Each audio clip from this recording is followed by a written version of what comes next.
Hi guys. Tonight we slip quietly into another world, one that smells of wood smoke and damp wool. You are standing just beyond the flickering edge of a medieval Crusader camp. The wind has teeth. It bites through your sleeves and nips your ears, while the stars above look like chips of ice. You probably will not survive this night without a thick blanket, a strong stomach, and a little borrowed courage. So, before you get comfortable, take a moment to like the video and subscribe, but only if you genuinely enjoy what I do here. And as always, tell me in the comments where you are listening from and what time it is there. Now, dim the lights, close your eyes, and follow me into the story. You trudge through crunchy, half-frozen soil.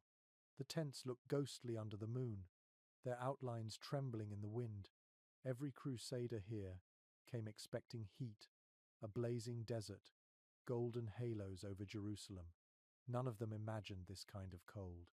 It is the year 1097, near the mountains of Anatolia, and the temperature has dropped so low that armor rings like a bell when struck. Men from France and Flanders curse the climate, their breath rising in white clouds that hang between them like ghosts of unspoken regrets. The first Crusaders had never seen anything like this. They thought the East would be all sand and sunshine. The chronicles say their wine froze solid at night, their bread turned hard as stone, and horses dropped in the dark from cold exhaustion. You picture yourself among them, stamping your feet, trying to coax life into your fingers. The fires burn low because wood is scarce. The only trees worth cutting are miles away, and even then the damp logs hiss and spit instead of glowing. Metal armor is a poor companion in the cold. Every plate, every chain link, acts like a refrigerator pressed against your skin. The early Crusaders did not know yet how to balance protection and warmth. They learned the hard way that the enemy was not only human but elemental. Frost could kill faster than any Saracen arrow. To survive, they started to stuff scraps of wool or straw beneath their hauberks, anything that would trap a layer of warmth. Historians still argue whether this desperate improvisation inspired later padded armor designs, or if it was merely a temporary act of survival that never reached home. As you wander closer to the fires, you notice the smells: smoke, unwashed bodies, the faint sweetness of roasting grain. The camp feels alive in a shivering, feverish way. Men mutter prayers through chattering teeth. Some warm their hands by the embers and talk about their families back in Europe, describing warm hearths and wives who wait by candlelight. Others joke crudely, trying to laugh the cold away. It is easier to laugh than to feel your toes stiffen. A priest walks by, clutching a cross so tightly his knuckles are pale. He whispers a benediction to the men, promising that the Holy Land will reward their suffering. You can see doubt in their eyes. Faith burns bright in stories, but flickers like a candle in wind when your fingers are numb. Still, for a moment, the priest's words sound like warmth itself. Some of them kneel, not out of devotion, but because squatting closer to the ground shields them from the wind. The chronicles of Fulcher of Chartres mention how many froze to death along the march to Antioch. You think about that men dying not from swords but from shivering in their sleep. Frost crept over their beards, turned their breath to ice, and in the morning they simply did not wake. Yet others survived by pure stubbornness. They wrapped their feet in cloth soaked in animal fat, sealed their sleeves with twine, and shared body heat like brothers in arms. The cold forced them into an intimacy they might never admit in daylight. You feel that bond when you imagine yourself there. You hear the rustle of wool, the clink of chainmail, and the crack of firewood. Someone nearby coughs, and another replies with a hoarse hymn that rises slowly into the night air. It is not pretty, but it fills the silence, and somehow that helps. There is something strangely peaceful about this scene once you let the wind's rhythm settle in your ears. The distant howl of wolves echoes from the hills. It blends with the murmured Latin prayers and the occasional neigh of a horse. You sense both danger and beauty, two sides of the same frozen coin. A fringe account written decades later insists that some Crusaders believed the cold was divine punishment for their sins, sent to purify them before they could touch sacred soil. Modern historians doubt that. They suggest it was less theology and more bad logistics. After all, few medieval armies ever planned for snow in Anatolia. Still, the story lingers, like frost on canvas. You imagine waking at dawn. The first light spills over the plain, pale and indifferent. You pull your cloak tighter, stand, and stamp your boots to shake off ice crystals. The cold bites, but you breathe it in anyway. It smells of endurance, of history still forming beneath your feet. The Crusaders will move on soon, dragging their carts and banners southward. Some will curse the day they left home. Others will swear the hardship brings them closer to God. You too start to understand both feelings at once. The cold strips everything away until only determination remains. It is not glory that keeps you alive out here. It is stubborn, ordinary human will, the same spark that keeps a campfire glowing long after the wind should have killed it. And as the night deepens again, you find yourself listening to that faint hum of life under the stars, realizing that survival is an act of quiet rebellion. The wind grows sharper as you step farther from the firelight. Every gust carries the taste of iron and ash, wrapping itself around your armor until it feels like you are standing inside a bell made of ice. The metal hums faintly against your body, a reminder that your protection has turned into a trap. The Crusaders quickly discovered that armor could save you from arrows but invite frostbite. You shift your weight, listening to the creak of frozen leather straps and the dull rattle of chainmail settling against your tunic. At first, no one thought about warmth when they dressed for battle. Armor was everything. A knight's sense of worth was forged into every rivet and buckle. But now, as you imagine yourself among them, you realize how punishing it must have been to march under a sky that dripped cold silver rain, your armor clinging to you like a second, freezing skin. The air slips through every joint, and soon the weight that once made you feel powerful only reminds you how human you are beneath it all. Some soldiers tried lining their hauberks with wool or rags, anything that could dull the bite of metal. Others wore thin leather jerkins beneath the chain links, an early experiment in insulation. There is a strange mix of practicality and desperation in these choices. Chroniclers describe men wrapping linen bandages around their arms or stuffing straw under their breastplates. It looked ridiculous, but when your bones ache and your breath steams like smoke, pride matters less than survival. Historians still argue whether these makeshift solutions influenced later padded garments like the gambeson. Some believe this crude layering was the origin of better battlefield design, while others insist it was nothing more than chance improvisation born of suffering. You bend down and imagine touching the frozen links. They bite your fingertips instantly, a tiny spark of pain. The metal remembers the night. Its surface shines faintly under the moon, coated in a film of frost. The clinking sound of a dozen knights shifting in their armor fills the air like a broken melody. It is the music of endurance. There are stories from the early Crusades of men sleeping in armor out of fear of sudden attack. You can almost hear the stiff joints squeaking as they toss and turn. The human body was never meant to rest beneath iron. By morning, fingers swelled, joints locked, and every breath came with a small groan. But taking it off at night was dangerous too. Raiders, wild dogs, and sudden alarms meant you could die half-dressed, struggling to fasten a buckle in the dark. One chronicler from the 12th century described the sight of dawn breaking over the camp like a field of statues, the frost their sculptor. He said the men looked holy and horrible at once, pale faces rising from collars of steel, each one glazed with ice. You can picture it clearly. Frozen eyelids, hands locked around sword hilts, as if even in sleep they refused to surrender. It was not only the cold that haunted them, but the way it crept into their weapons. Swords grew brittle, bowstrings snapped, and shields cracked from moisture trapped in their grain. A soldier's gear, once a badge of pride, became another enemy to manage. Some melted bits of wax or animal fat over their armor to create a thin barrier against condensation. It worked for a while, though the smell must have been dreadful. There is a curious tale told by later travelers who claimed a group of Crusaders rubbed olive oil into their chainmail, believing it would keep the metal warm. It did not, of course, but it made the links gleam handsomely by firelight. Historians are uncertain whether this was vanity or superstition, perhaps both. Humans will always look for comfort in ritual, even when it makes little sense. The cold changed the soundscape too. When men moved, their armor creaked and chimed differently, higher and thinner in the chill air. Every step echoed longer across the frozen ground.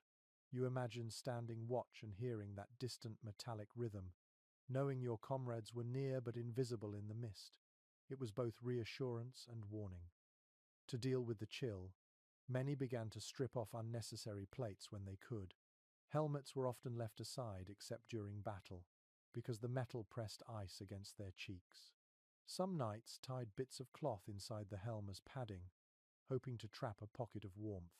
A fringe record mentions that certain Crusaders began wearing fur-lined caps under their helmets, copying Eastern soldiers they met on the road. The idea must have seemed strange to them at first, almost decadent, but necessity overruled pride. Armor had once symbolized glory and discipline, but out here it became an experiment in endurance. Every layer was a question. Protection or pain? Too much, and you froze in your own sweat. Too little, and the wind sliced through you like a knife. You can feel that tension, that daily negotiation between safety and sanity. As the night deepens, the camp grows quieter.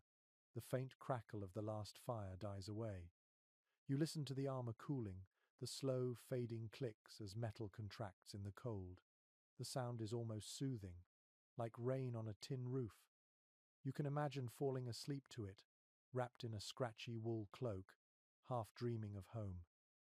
A final thought crosses your mind as you rest in that imagined camp. The Crusaders set out believing their armor made them invincible, but the cold taught them humility faster than any battle. It reminded them, and you, that survival depends less on faith or iron, and more on how cleverly a person can adapt. You wake to a pale dawn and the faint smell of damp wool. The cold has crept into everything. Your fingers ache even before you move them, and your breath leaves slow ghosts that drift into the morning mist. You glance down at your clothes, wondering how these layers will carry you through another frozen night. For the Crusaders, clothing was both a shield and a puzzle. They came from lands where winters were wet and mild, but here, the chill felt different, sharper, thinner, the kind that crawled into your bones and stayed there. Most chroniclers of the age agree that wool was the Crusaders' truest ally. It could be heavy, itchy, and slow to dry, but it trapped air like a miracle. A thick tunic of coarse wool over a linen shift made the difference between endurance and misery. You imagine the soldiers pulling their tunics tighter, grateful for every patch and stitch. According to several surviving records, even nobles wore plain wool beneath their finery when the cold deepened. The crusade leveled all ranks when the frost set in.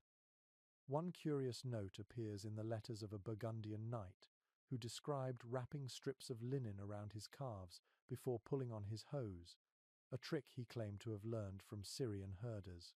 The linen wicked away sweat, while the outer wool stayed dry enough to trap heat. The ingenuity of this layering might seem simple now, but for men used to armor and ceremony, it was an act of quiet adaptation. Researchers remain divided on how quickly European soldiers adopted these local methods. Some argue that they resisted foreign influence for pride's sake, while others believe they were quick to borrow any idea that promised relief. The truth probably sits somewhere in between, buried under centuries of embellishment. What is certain is that necessity taught them faster than any sermon. You picture the camp again, tunics drying on spears, cloaks hung like sails to catch the weak Sunday. The smell of wet wool lingers, thick and earthy, blending with smoke and sweat. Each soldier learned to layer by instinct, first linen, soft against the skin to absorb moisture, then wool, thick and scratchy but alive with warmth, and finally, if fortune smiled, a cloak of fur or heavy canvas to block the wind. It was not elegant, but it worked. The most trusted weavers back home had no idea their cloth would be stretched across distant battlefields, stitched and restitched until it looked more patchwork than garment. A few inventive souls even stuffed grass between layers for insulation. Some later historians see in this the earliest hint of quilted clothing, though others dismiss it as desperate improvisation. One obscure account tells of a group of Crusaders who lined their boots with thin parchment to keep the damp out. It sounds absurd, yet parchment, when dry, formed a stiff barrier that might have spared them from frostbite. Such odd experiments reveal the blend of resourcefulness and superstition that defined medieval survival. You can almost feel their frustration as they tugged at stiff boots, muttering prayers under their breath. As you run your fingers over your own imagined sleeves, the fibers rasp faintly. The sound feels alive, comforting in its roughness. The camp around you moves slowly, men adjusting their clothing, shaking out blankets, tying hoods under their chins. Even in stillness, everyone is in motion, wrestling with the elements one fold of fabric at a time. By midday, the sun shines weakly. The wool warms to the touch, carrying the faint scent of lanolin and smoke. You think about how that same warmth would cling to a Crusader's heart, half faith, half stubbornness. There is something intimate about their relationship with fabric, as if each layer represented not just protection from the world, but defiance against it. A monk writing decades later noted that the cold humbled the proud. His words still echo in the fabric of history. For all their armor and banners, the Crusaders were taught by the simplest things: cloth, breath, and the patience to endure. You can almost hear that lesson whispering through time as the night begins to gather again. The wind returns at dusk, sighing through the camp like an old friend come to test their strength once more. Wool cloaks flutter, hoods draw tight, and the first sparks of fire appear across the plain. The same ritual repeats: layer, bind, pray, and hope that the warmth will hold till morning. It is a fragile balance, one built on every thread they owned. You feel the rough fabric brush your neck, the cool air sneaking beneath it, the pulse of your heartbeat against the cold. For a moment, you understand what they must have felt, a mixture of fear and fascination, trapped between history and the elements, surviving one breath at a time. The camp spreads like a patchwork city of cloth and rope. From a distance, it looks almost peaceful, a sea of pale tents swaying gently under a grey sky. Up close, you can smell the dampness of canvas, the musk of leather ties, and the faint sweetness of straw packed beneath sleeping mats. This is where the Crusaders learned what it truly meant to live between battles, huddled beneath fabric walls that groaned and flapped with the wind. Most chroniclers of the period agree that Crusader tents came in all shapes and tempers. The nobles slept under large pavilions, some striped with faded colour, held up by wooden poles scavenged from broken wagons. Common soldiers shared low, conical shelters, patched with whatever scraps they could find. A few accounts even mention that men would dig shallow pits and stretch hides across them, turning the earth itself into insulation. It was not beauty they built here, but survival. A curious entry in a knight's journal from the First Crusade describes tents frozen solid overnight, their canvas stiff like carved stone. The men had to light fires around the edges just to make the fabric pliable enough to fold. You imagine that scene vividly, smoke curling upward while tired hands tugged at ropes stiff with frost. The air must have smelled of scorched linen and wet ashes. Experts remain divided on how effective those early tents truly were.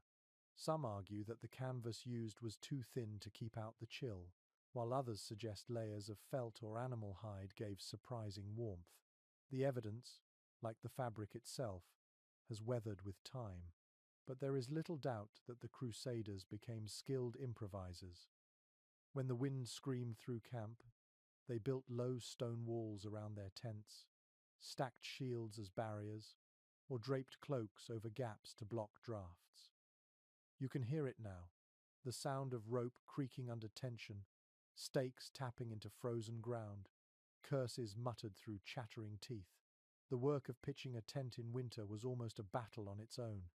A single slip, a broken peg, and the fabric would collapse, burying exhausted men under wet folds of misery.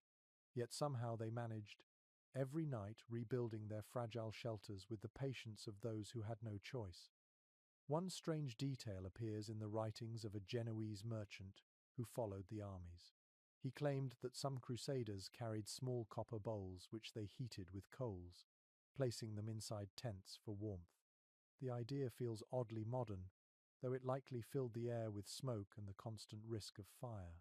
Still, the thought of that dim red glow flickering beneath canvas has a certain comfort to it. You can almost see the soft light playing across weary faces, the warmth too fleeting to waste.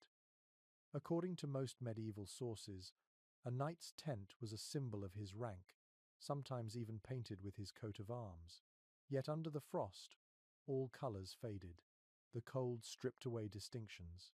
A noble might have more space to freeze in, but the cold treated everyone equally. In the poorer quarters of the camp, men shared shelters meant for two or three, lying shoulder to shoulder on straw, their breaths mingling in pale clouds. A lesser-known note from a later crusade mentions that tents were occasionally lined with horsehair fabric. It was rough and unpleasant, but provided excellent insulation. Whether that innovation came from Eastern traders or local soldiers remains uncertain, but it shows how necessity pushed invention forward. There is something poetic about the idea that warmth could be found in discomfort, that survival often required embracing what was once rejected. The nights were long, and the tents turned into small worlds of whispered stories. You can almost hear them now, soft voices under the wind, the murmur of prayers, the clink of a cup passed hand to hand. The cold outside seemed endless, but inside those cramped shelters, human warmth gathered like a second fire. Some men hung charms over their entrances, bits of bone or crosses carved from wood. Others etched symbols into the fabric, convinced it would keep spirits away. Modern researchers have noted that the layout of Crusader camps often followed military order, yet at night, lines blurred. Soldiers dragged their tents closer together, forming clusters for warmth and companionship. The geometry of strategy softened into the shape of community. The wind might shake the walls, but the laughter and quiet conversation inside reminded them that they were still alive. As the wind howls, you crouch near one of these tents. The fabric trembles but holds. The light from a nearby fire flickers through the seams, painting moving shadows on the inside.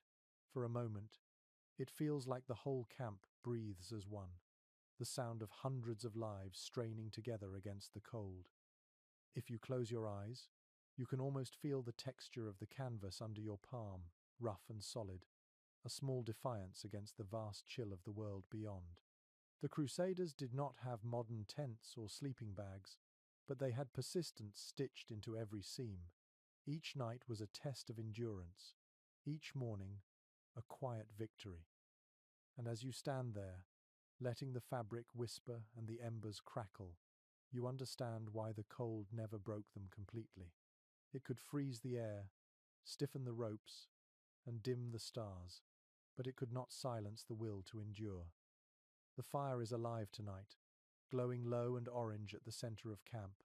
Sparks drift upward like tiny prayers, carried away by the wind before they can fade. You crouch close to the warmth, your hands spread over the coals, feeling the skin of your palms tighten and loosen with the heat. Every Crusader knows that the fire is the heart of survival. It cooks, dries, warms, and comforts. When the flames flicker, so does hope. Contemporary chronicles describe how firekeeping became a sacred duty. Whoever guarded the embers through the night guarded the lives of everyone around them. The cold could snuff out a camp faster than any ambush. Even a thin bed of coals meant that breakfast would come sooner, that fingers could still move, and that stories could still be told. The light of those fires stitched the darkness into something almost human. A curious note appears in the writings of a Norman knight who claimed some men slept in turns near the fire, rotating like clockwork to make sure no one froze or fell asleep too close to the flames. The idea seems simple now, but to them, it was a rhythm of survival. Each man trusted the one beside him to keep the light alive. Archaeologists have found traces of scorched stones at old Crusader sites, evidence that soldiers dug shallow pits for their fires to trap heat and shield the flames from the wind. This was clever, born of trial and error, a lesson learned under frostbitten moons. It remains uncertain who first discovered the technique, but many historians suggest it came from Bedouin guides familiar with desert nights that turned deadly cold. Such cultural exchanges were often unspoken, yet they shaped the daily life of the Crusaders more than any sermon. The smell of smoke becomes your anchor. It clings to your cloak, seeps into your hair, and never leaves your skin. Some accounts mention that the Crusaders used dung and dried grass when wood was scarce. The odor was unpleasant, but the heat was real. One odd tale from a lesser-known chronicler describes a group who roasted stale bread directly on their shields, letting it blacken and bubble. They ate it anyway, laughing between coughs of smoke. Hunger and humor often shared the same seat at the fire. Experts remain divided about how organized these nightly gatherings were. Some believe the fires were small and private, one per group of soldiers, while others imagine larger communal blazes that became places of song and confession. The truth likely changed with circumstance. A few embers in a storm meant survival. A roaring fire in calm weather meant companionship. The music of these camps was unrefined but heartfelt. Someone would hum a tune from home, and others joined in, their voices trembling with both cold and memory, the flames reflected in their eyes, turning them golden and alive again. You can almost hear it now, that low chorus drifting across the tents, each note blending with the crack of firewood and the soft hiss of smoke. There is a strange comfort in the way light shapes the night. Inside its circle, faces glow warm, and shadows dance just beyond reach. The Crusaders must have felt it too, the illusion of safety, the momentary forgetfulness. The fire was not only heat, it was civilization itself, drawn small and fragile against an endless wilderness. One peculiar report claims that certain commanders forbade singing after midnight, believing that laughter drew spirits. Whether superstition or discipline, such rules remind you how thin the line was between fear and order. Out here, faith and fire were almost the same thing.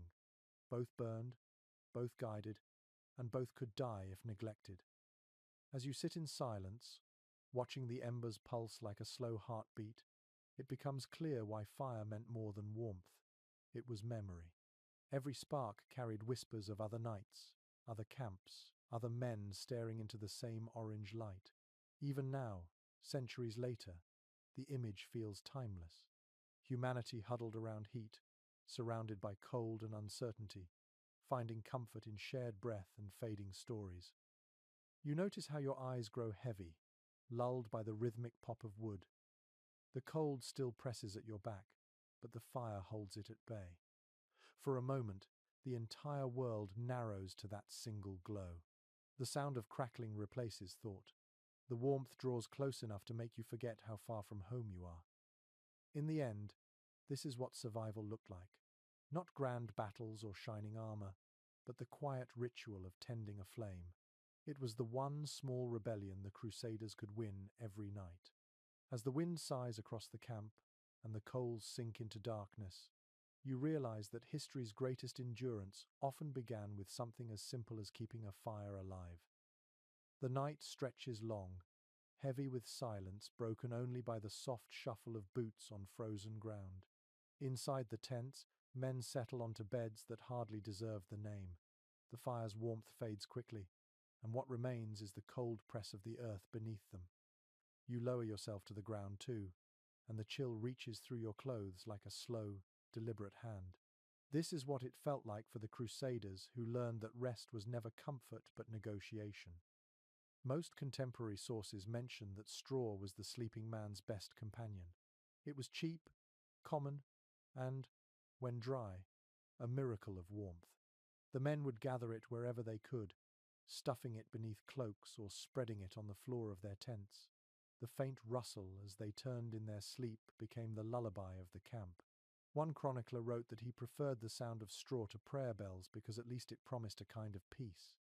Archaeological traces found near old Crusader routes confirm the presence of burnt hay and reeds, suggesting that straw bedding was often reused until it rotted or caught fire. Some historians think the Crusaders learned from local shepherds how to mix straw with dry leaves to make softer bedding. Others argue it was simply the instinct of any traveller to use what the land provided. What matters is that this fragile layer of nature kept them alive through nights when frost thickened on their beards. A curious report from a German knight mentions using saddles as pillows and horse blankets as mattresses. The smell must have been unbearable, but the warmth was worth it.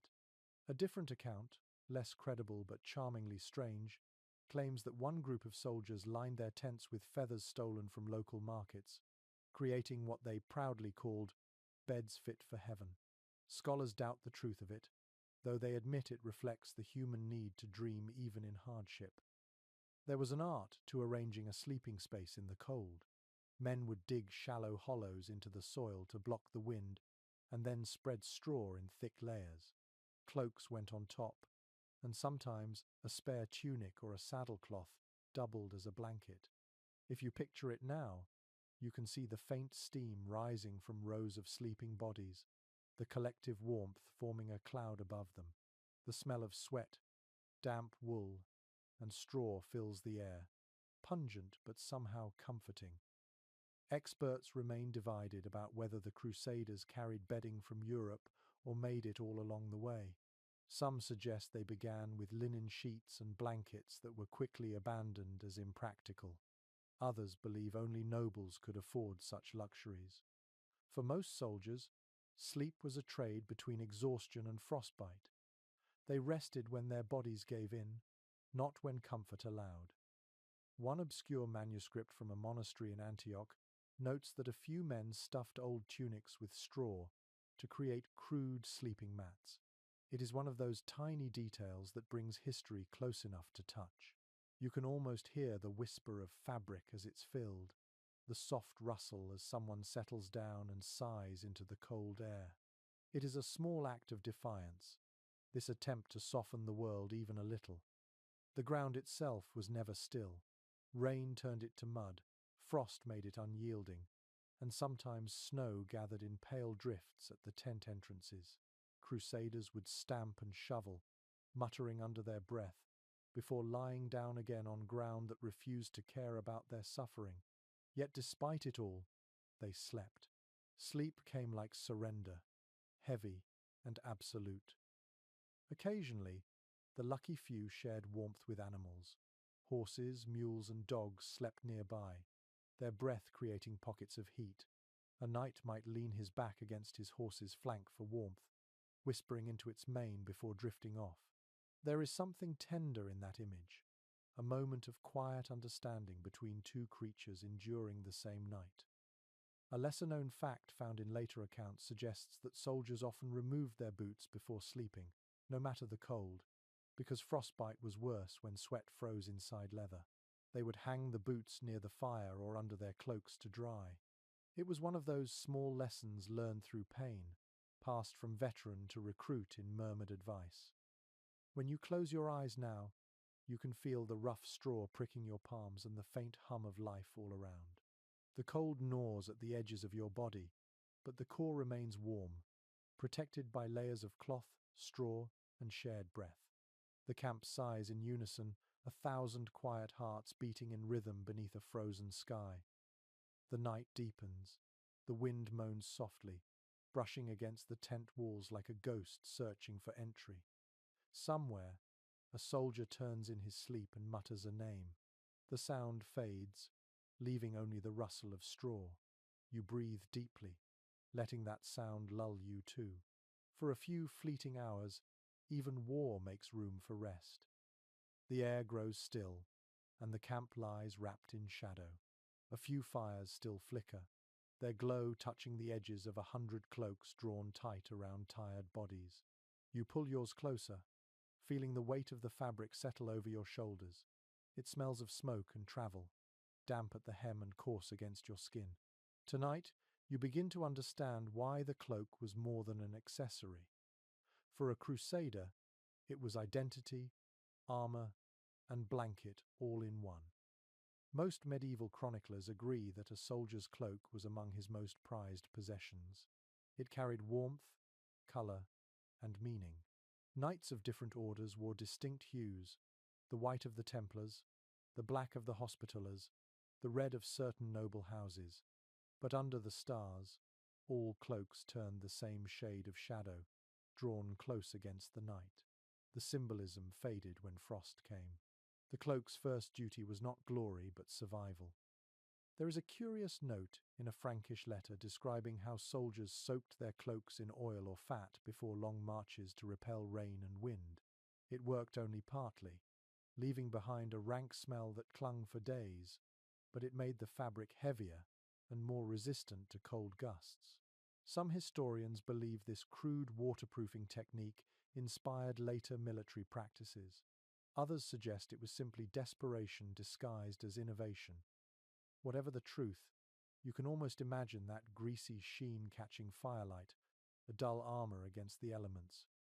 A forgotten chronicler from the Third Crusade tells of men sleeping rolled tightly in their cloaks like cocoons, heads covered, hands tucked in. The image feels both childish and touching, 1,000 grown men trying to imitate safety.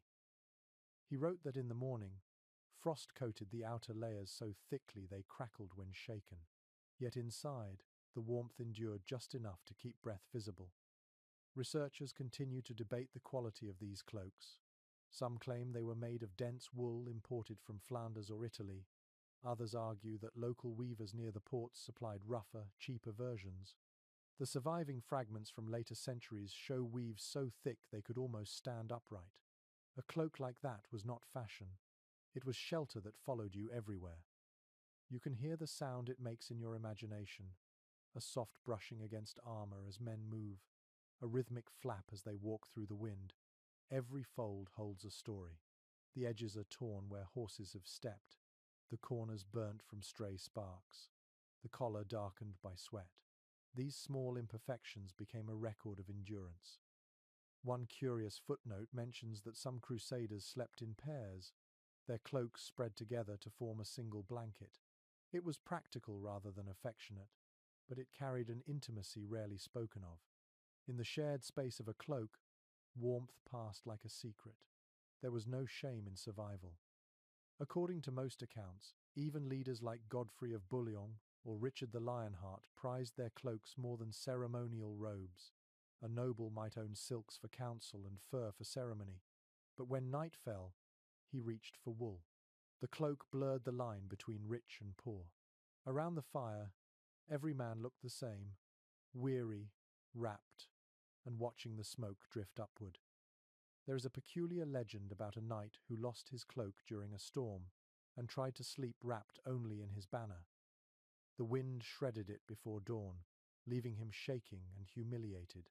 Some storytellers use the tale as a moral about pride, others as a simple warning. Banners are for glory, not warmth. Whether it happened or not, it captures the truth that faith and fervor could not replace a good piece of fabric. Archaeological finds near ancient encampments occasionally reveal cloak pins and bronze brooches, corroded but still recognizable. They remind you that even in hardship, the Crusaders cared about detail. A decorated clasp could make a man feel human again. To fasten your cloak was to declare, quietly, that you still belong to the living. When the wind rises again, you feel it tug at the edge of your cloak. You draw it tighter, wrapping it around your knees. The wool grows warmer with every breath trapped beneath it. It carries the faint rhythm of your heartbeat, a small reassurance in a restless world. The night deepens, and the camp murmurs like a dreaming beast.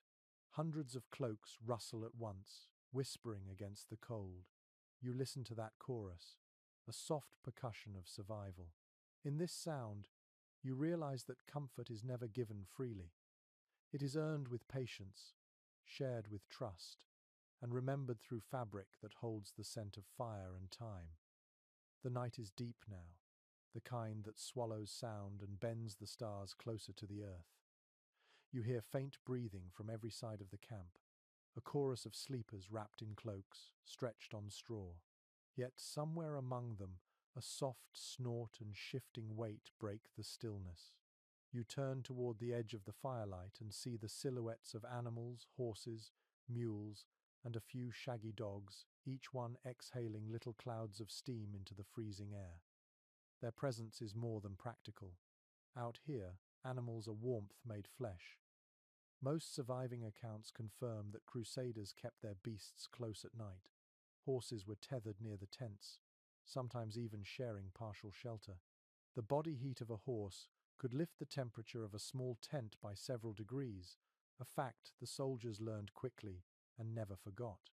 You picture a weary knight leaning against his mount, both wrapped in exhaustion, both breathing in time.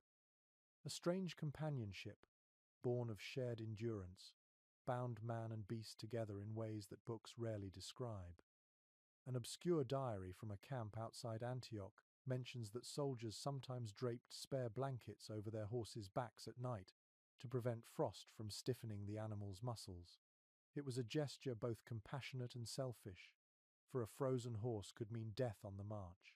Archaeological studies of horse gear recovered in the Levant suggest that wool or felt padding was often used under saddles, doubling as insulation.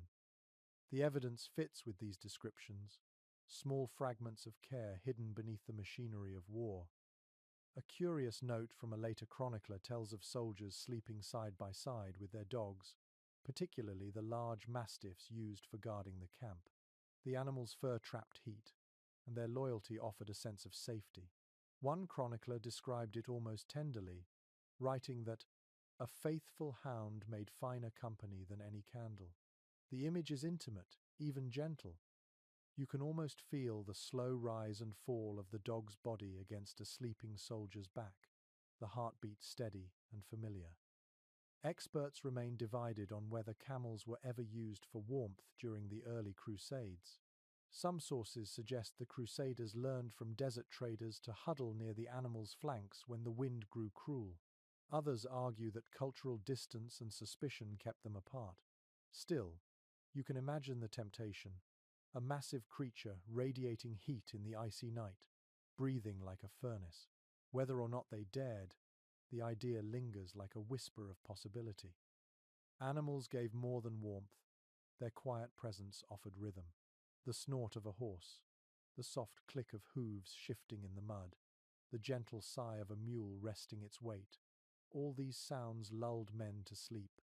In a world of uncertainty, the steadiness of a beast's breath became proof that life endured. A camp without animals felt empty, lifeless, as though the heartbeat of the army had stopped.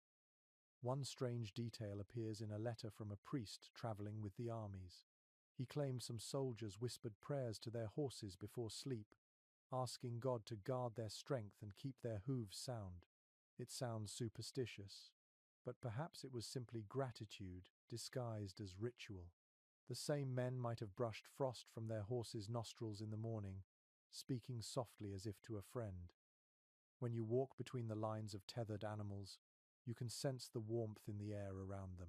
The smell is heavy, sweat, manure, straw, but strangely reassuring. Steam rises from their bodies, curling into the dark. Some Crusaders probably envied them, their thick coats and simple acceptance of the cold. To sleep beside such warmth was a privilege few mocked. A lesser-known account from an Italian observer claims that the Crusaders believed their horses could sense approaching frost before humans did, stamping and huffing restlessly hours before the temperature dropped. Whether that was myth or observation remains unclear, but it gave the soldiers one more reason to keep close to their mounts. In the uncertainty of the wild, every sign felt sacred. You stand quietly now, listening to the rhythm of the animals.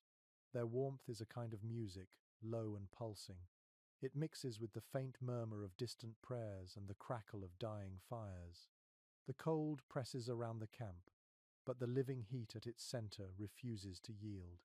The beasts shift and breathe, their bodies radiating steadiness while the stars above seem frozen in place. It is humbling to think that so many lives, so many dreams of holy conquest, depended on creatures that asked for nothing more than food, touch, and rest. They carried the Crusaders by day and kept them alive by night.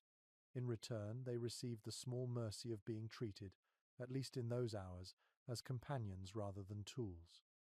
You linger beside a horse now, hand resting on its neck. The skin quivers beneath your palm, warm and alive. The world feels smaller here, the wind less cruel. In this shared warmth, the distance between species disappears. All that remains is survival, and a fragile, wordless understanding beneath the frozen stars. The night has settled into that slow rhythm where hunger and fatigue weave together. Around the camp, fires sputter softly, releasing the faint smell of broth and scorched grain. You crouch near one, your hands cupped around a dented iron bowl. Inside, a thin soup ripples in the heat, little more than water, salt, and whatever scraps could be spared. It is not a feast, but it is life. For the Crusaders, warmth did not only come from cloaks or straw. It came from within, in the form of food that promised strength and a little hope. According to the most reliable chronicles, their diet during campaigns was a grim affair of bread, dried peas, salted meat, and wine diluted with water. When rations ran low, they ground acorns or roots into coarse flour, shaping rough cakes that baked in the embers. One soldier wrote that the taste was so bitter he prayed for hunger instead. Still, when the night air turned sharp and frost began to cling to the pots, anything hot felt like grace. A curious detail from a soldier's letter mentions that they often added pepper, cumin, or cinnamon traded from local merchants to disguise the staleness of rations. The spices, rare and costly back home, became a quiet comfort in the freezing dark. Some historians suggest that this mixing of Western and Eastern ingredients marked one of the earliest culinary fusions born of war. Others claim it was pure necessity, not taste, that guided their hands. Either way, the steam rising from those makeshift stews carried a scent both foreign and familiar. You imagine dipping a crust of bread into the broth, feeling the warmth spread through your fingers before it reaches your stomach. The simple act of eating becomes something meditative. The sound of spoons tapping against metal echoes softly around you.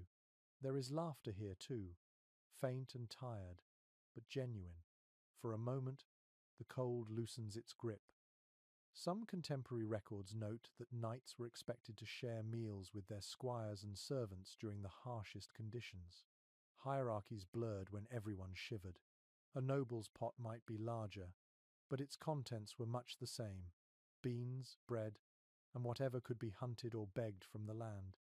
The firelight made equals of them all. A lesser-known report tells of soldiers brewing hot wine mixed with honey and herbs. It was said to warm the blood and dull the ache of the cold. A monk travelling with the army scolded them for their indulgence, calling it liquid sin. But by the next winter he was drinking it too. There is something deeply human in that image. Faith yielding to the need for comfort, doctrine softened by frost. Archaeological digs near old Crusader routes have uncovered fragments of cooking pots blackened by years of use, often mended with bits of lead or copper. These small relics tell their own story of endurance. The same pot might have boiled hundreds of meals, each one shared among men who dreamed of home but settled for heat and company. When you touch the rim of such a vessel in a museum today, you can almost feel the ghost of that warmth beneath your fingertips.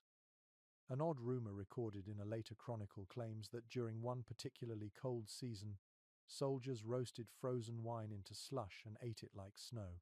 Modern historians doubt the story, but it reflects something true about the human instinct to make humor out of misery. To joke about one's hunger was a way to keep despair at bay. Experts still discuss how the Crusaders managed to find enough fuel to cook each night. Some think they traded with local villagers for wood and charcoal. Others believe they burned dried dung mixed with straw, a technique likely borrowed from nomads. The smell must have been unforgettable, but it kept the fires alive. In the end, practicality defeated pride every time. As you lift the bowl to your lips, the taste is plain but honest.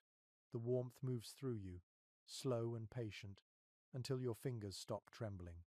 Around you, others do the same, their faces lit by the amber glow of the coals. There is a shared stillness now, a fragile peace born from full bellies and shared exhaustion. One chronicler described how, after meals, soldiers would sit in silence and stare into the fire, each lost in thought. Some prayed quietly. Others rubbed their hands together, whispering that the warmth was proof of divine mercy. Whether from faith or fatigue, that feeling spread through the camp like smoke. The meal was never enough, but it always mattered.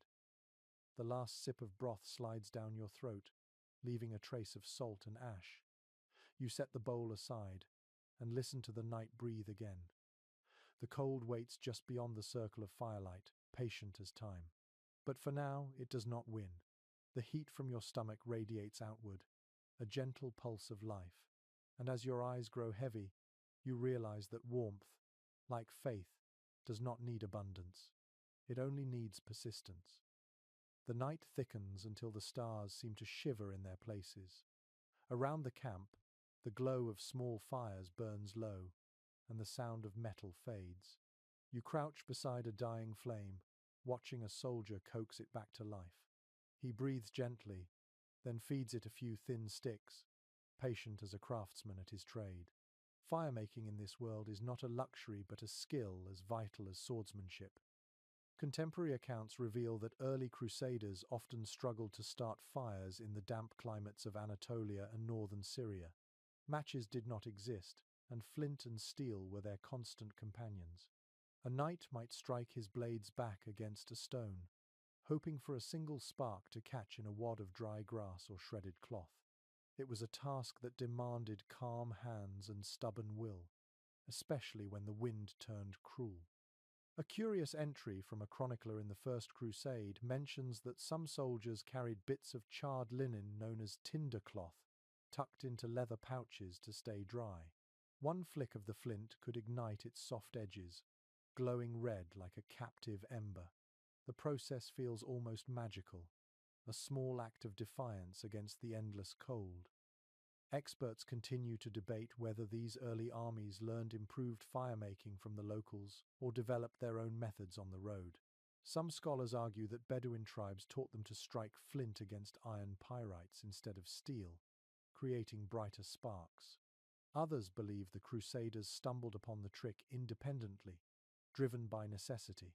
Whatever the source, this mastery of spark and breath kept thousands alive through countless bitter nights.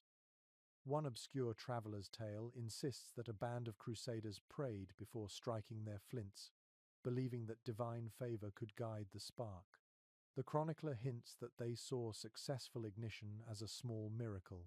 In a world where death was never far, it made sense to see holiness in a flicker of firelight. You can almost hear their soft cheers when the tinder finally glowed, faces bright with triumph over nature itself. The materials they used were rarely ideal. Damp moss, shredded bark, even horse dung, anything that could smoke before it burned. The smell must have been thick and earthy, curling through the camp like incense of desperation. A soldier's hands blackened with soot were a mark of competence. Those who could make fire were valuable companions.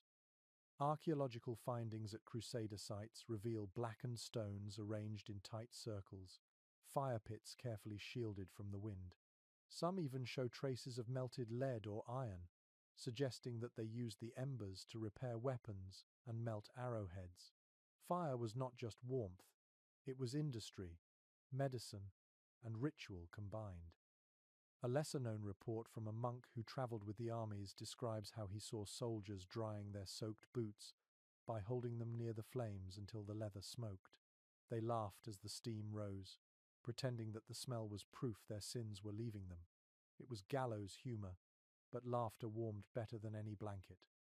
One fascinating footnote tells of men using bow drills when flint was lost, twisting wooden rods against dry boards until friction coaxed out a thin trail of smoke. The method was painfully slow and rarely successful, yet it shows how far they would go for the promise of heat. You can almost feel the rhythm of their effort, the slow spin of wood, the rasp of rope, the momentary spark that drew gasps of relief. Researchers still argue about the importance of fire discipline in these camps. Some claim commanders limited open flames to avoid detection by scouts at night. Others insist that survival outweighed secrecy. Whichever was true, the fire's glow was both a comfort and a risk. Every flicker could betray their position, yet few could sleep without it. Imagine the quiet joy when the first flames caught properly, the fire licking upward, painting faces gold. Men stretched their hands toward it, murmuring prayers or simple sighs of pleasure.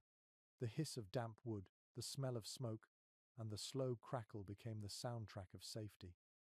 A curious superstition recorded in later years claimed that sparks jumping from the fire carried omens. If one landed on your cloak without burning a hole, it was a sign that you would live through the next battle. Whether anyone truly believed it or simply needed something to hope for is unclear. But around that firelight, every superstition found a place to breathe. You sit back, feeling the warmth kiss your face while your spine chills in the wind. The contrast is sharp but comforting. The fire pops again, scattering a few glowing embers into the dark. They fade almost immediately, yet for that instant, the camp feels alive, defiant, human. The spark, however brief, reminds you that even in the harshest winters of history, survival begins with something as small as light meeting breath.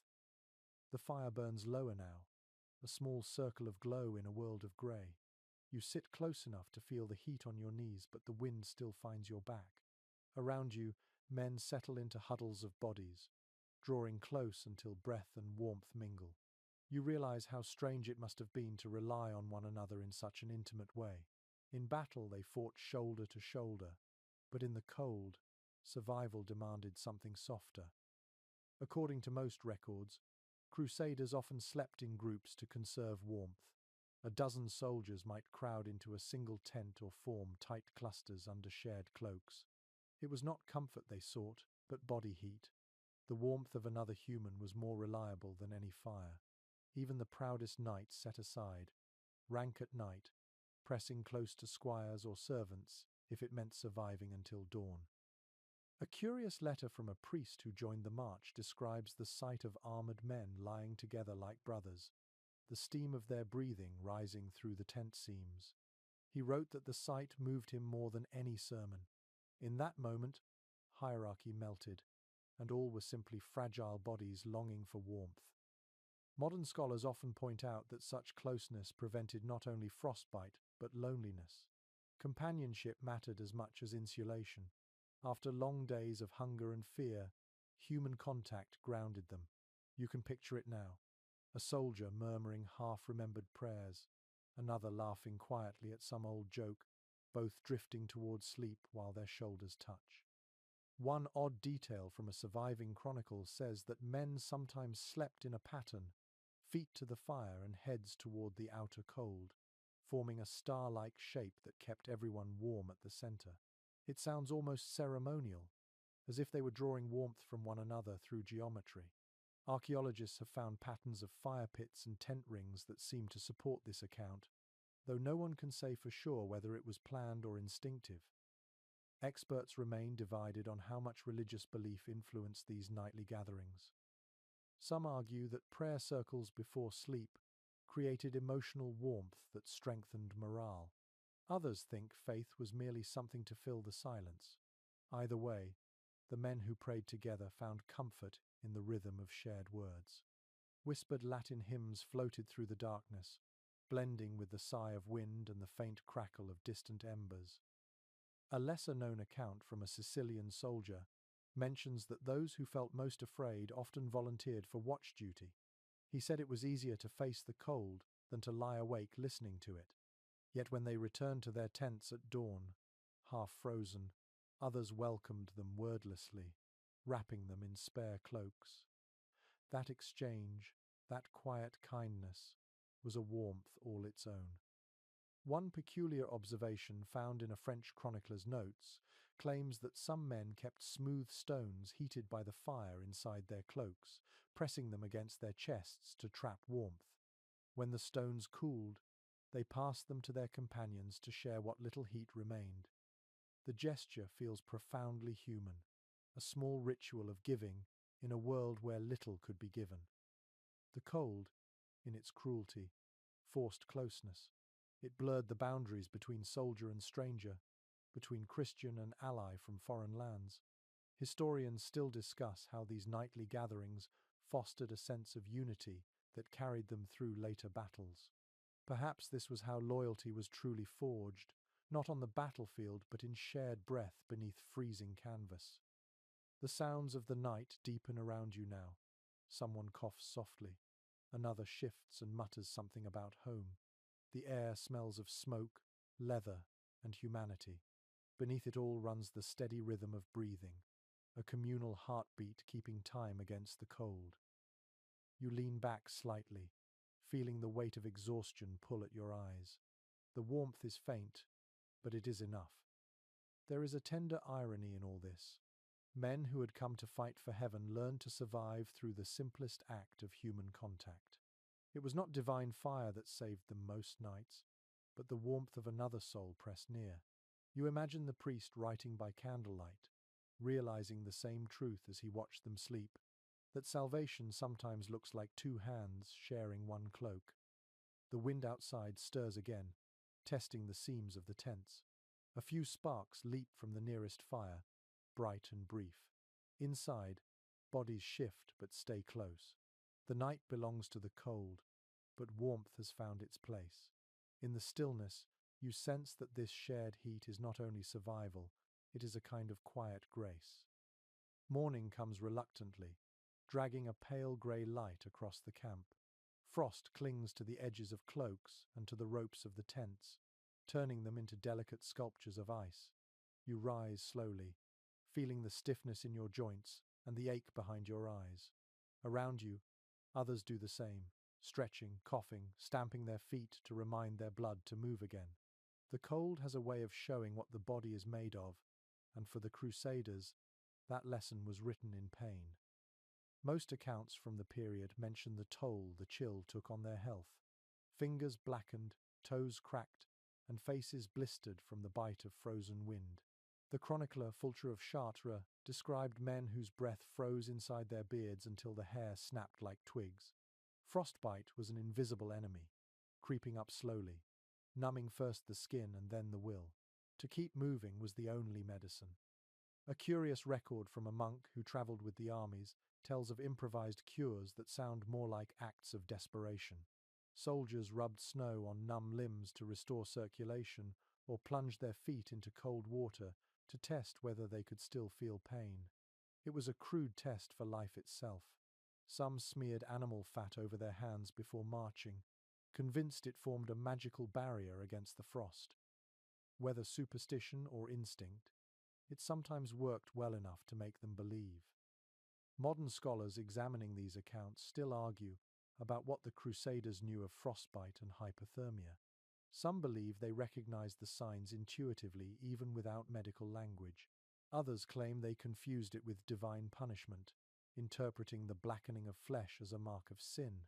Both views might hold a little truth, for medieval medicine often mixed faith with guesswork. An unusual note from a later chronicler describes soldiers carrying small cups of heated wine to press against their cheeks or fingertips. The warmth would fade within minutes, but for that brief time, it brought life back to their skin. You can imagine the comfort of it, that fragile relief before the wind stole it again. The same text warns, almost humorously, that those who lingered too long near fires risked burning one side of their bodies while the other stayed frozen. There was no balance, only endurance. Some experts think the constant swing between heat and cold weakened their immune systems. Fevers spread easily through the camps, carried by exhaustion, poor sanitation, and the damp ground they slept on. A single cough could turn into a lasting sickness. Yet even while fevers rose, the marches continued. A soldier too weak to stand would be loaded onto a cart if he was lucky. If not, he would be left behind with a prayer. A curious anecdote preserved in a letter to a Venetian noble tells of a surgeon who used heated stones to warm the chests of sick men, covering them with cloaks and murmured blessings. The writer swore that it saved lives, though it might simply have offered comfort. The gesture itself mattered as much as the cure. Archaeologists studying Crusader cemeteries in the Levant have found evidence of respiratory infections and joint diseases consistent with exposure to damp and cold. These findings echo the written reports, grounding the legends in human fragility. The men who dreamt of holy conquest were, in the end, bodies fighting weather as much as enemies. One forgotten manuscript hints that some soldiers believed the scent of certain herbs could ward off illness. They carried sprigs of rosemary or thyme tucked into their belts. When the wind blew, the smell mixed with the campfire smoke, filling the air with a faint, clean sharpness. Perhaps it was placebo, or perhaps it truly lifted spirits. In a world where medicine and magic often overlapped, hope itself was a remedy. You picture the morning after a freezing night, soldiers sitting around small fires, rubbing their hands, sipping broth, examining cracked skin. They joke about their misery because laughter makes the pain bearable. Behind them, a healer tends to a man whose fingers have turned grey. She hums softly as she wraps the hand in cloth warmed over the fire. The smell of burnt fabric drifts through the air. Researchers remain divided about the role of women healers in the early Crusades. Some say they were essential, others that they were rare exceptions. But the few who were there likely saved more lives than the sword ever did. They used oil, wine, and wool to dress wounds, sometimes whispering prayers as they worked.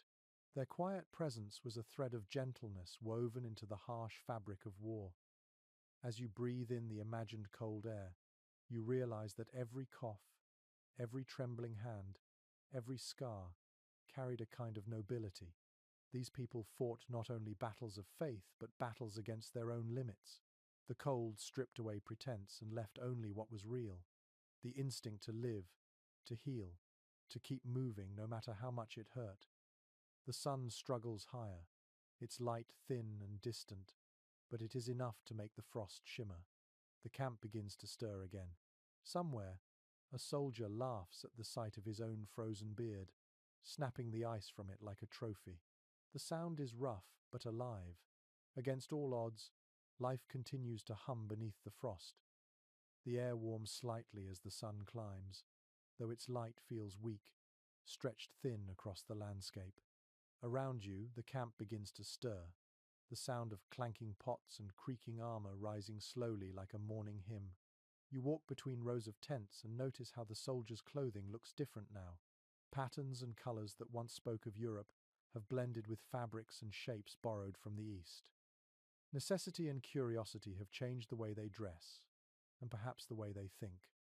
According to several surviving letters and journals, the Crusaders gradually adopted local practices to survive the unfamiliar climate. They learned that the deserts could freeze at night and burn by day, and so they sought clothing that could adjust to both extremes. Many began wearing lighter tunics of linen beneath their wool layers, a combination first seen among Syrian merchants and Bedouin travelers. The linen cooled the skin during the day, but, when covered properly, held warmth at night.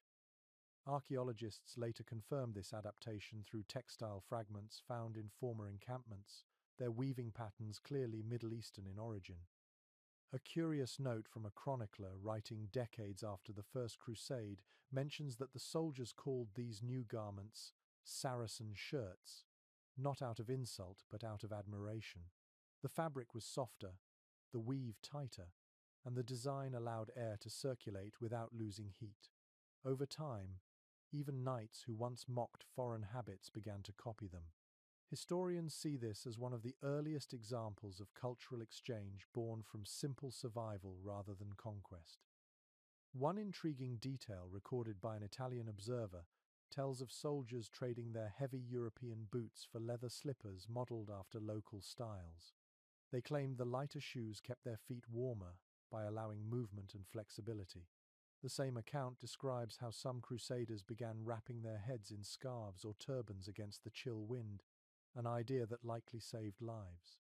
At first, it scandalized priests who saw it as a betrayal of European identity.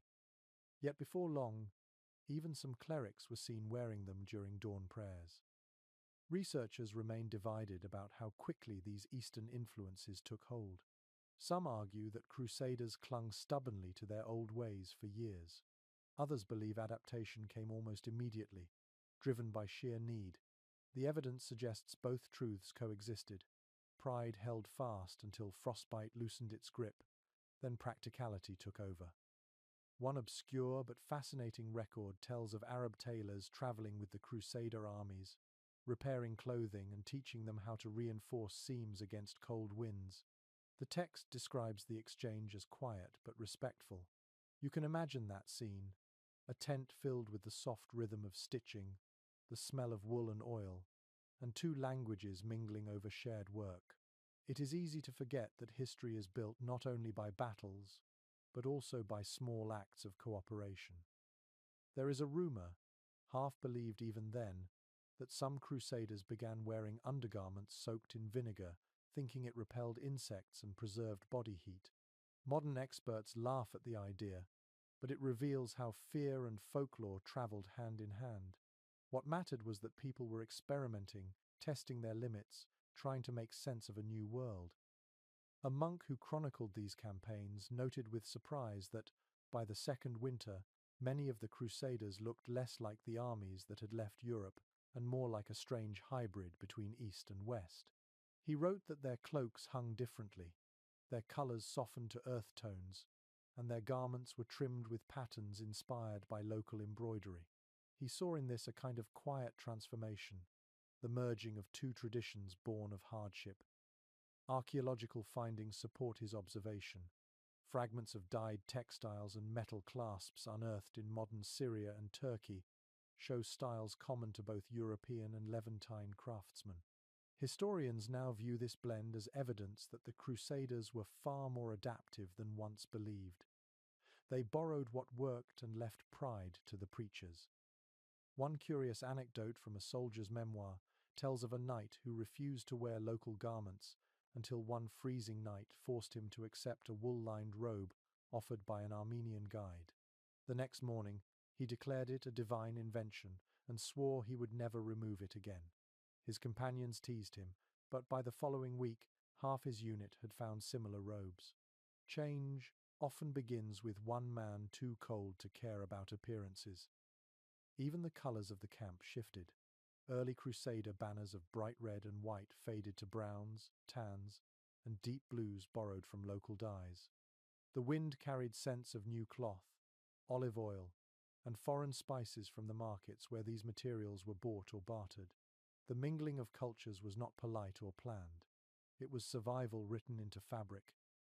As the sun dips lower again, the chill returns. You pull your imagined cloak tighter and feel the blend of textures against your skin, the roughness of European wool layered with the smooth linen of the East. It is soft where it once scratched, strong where it once tore.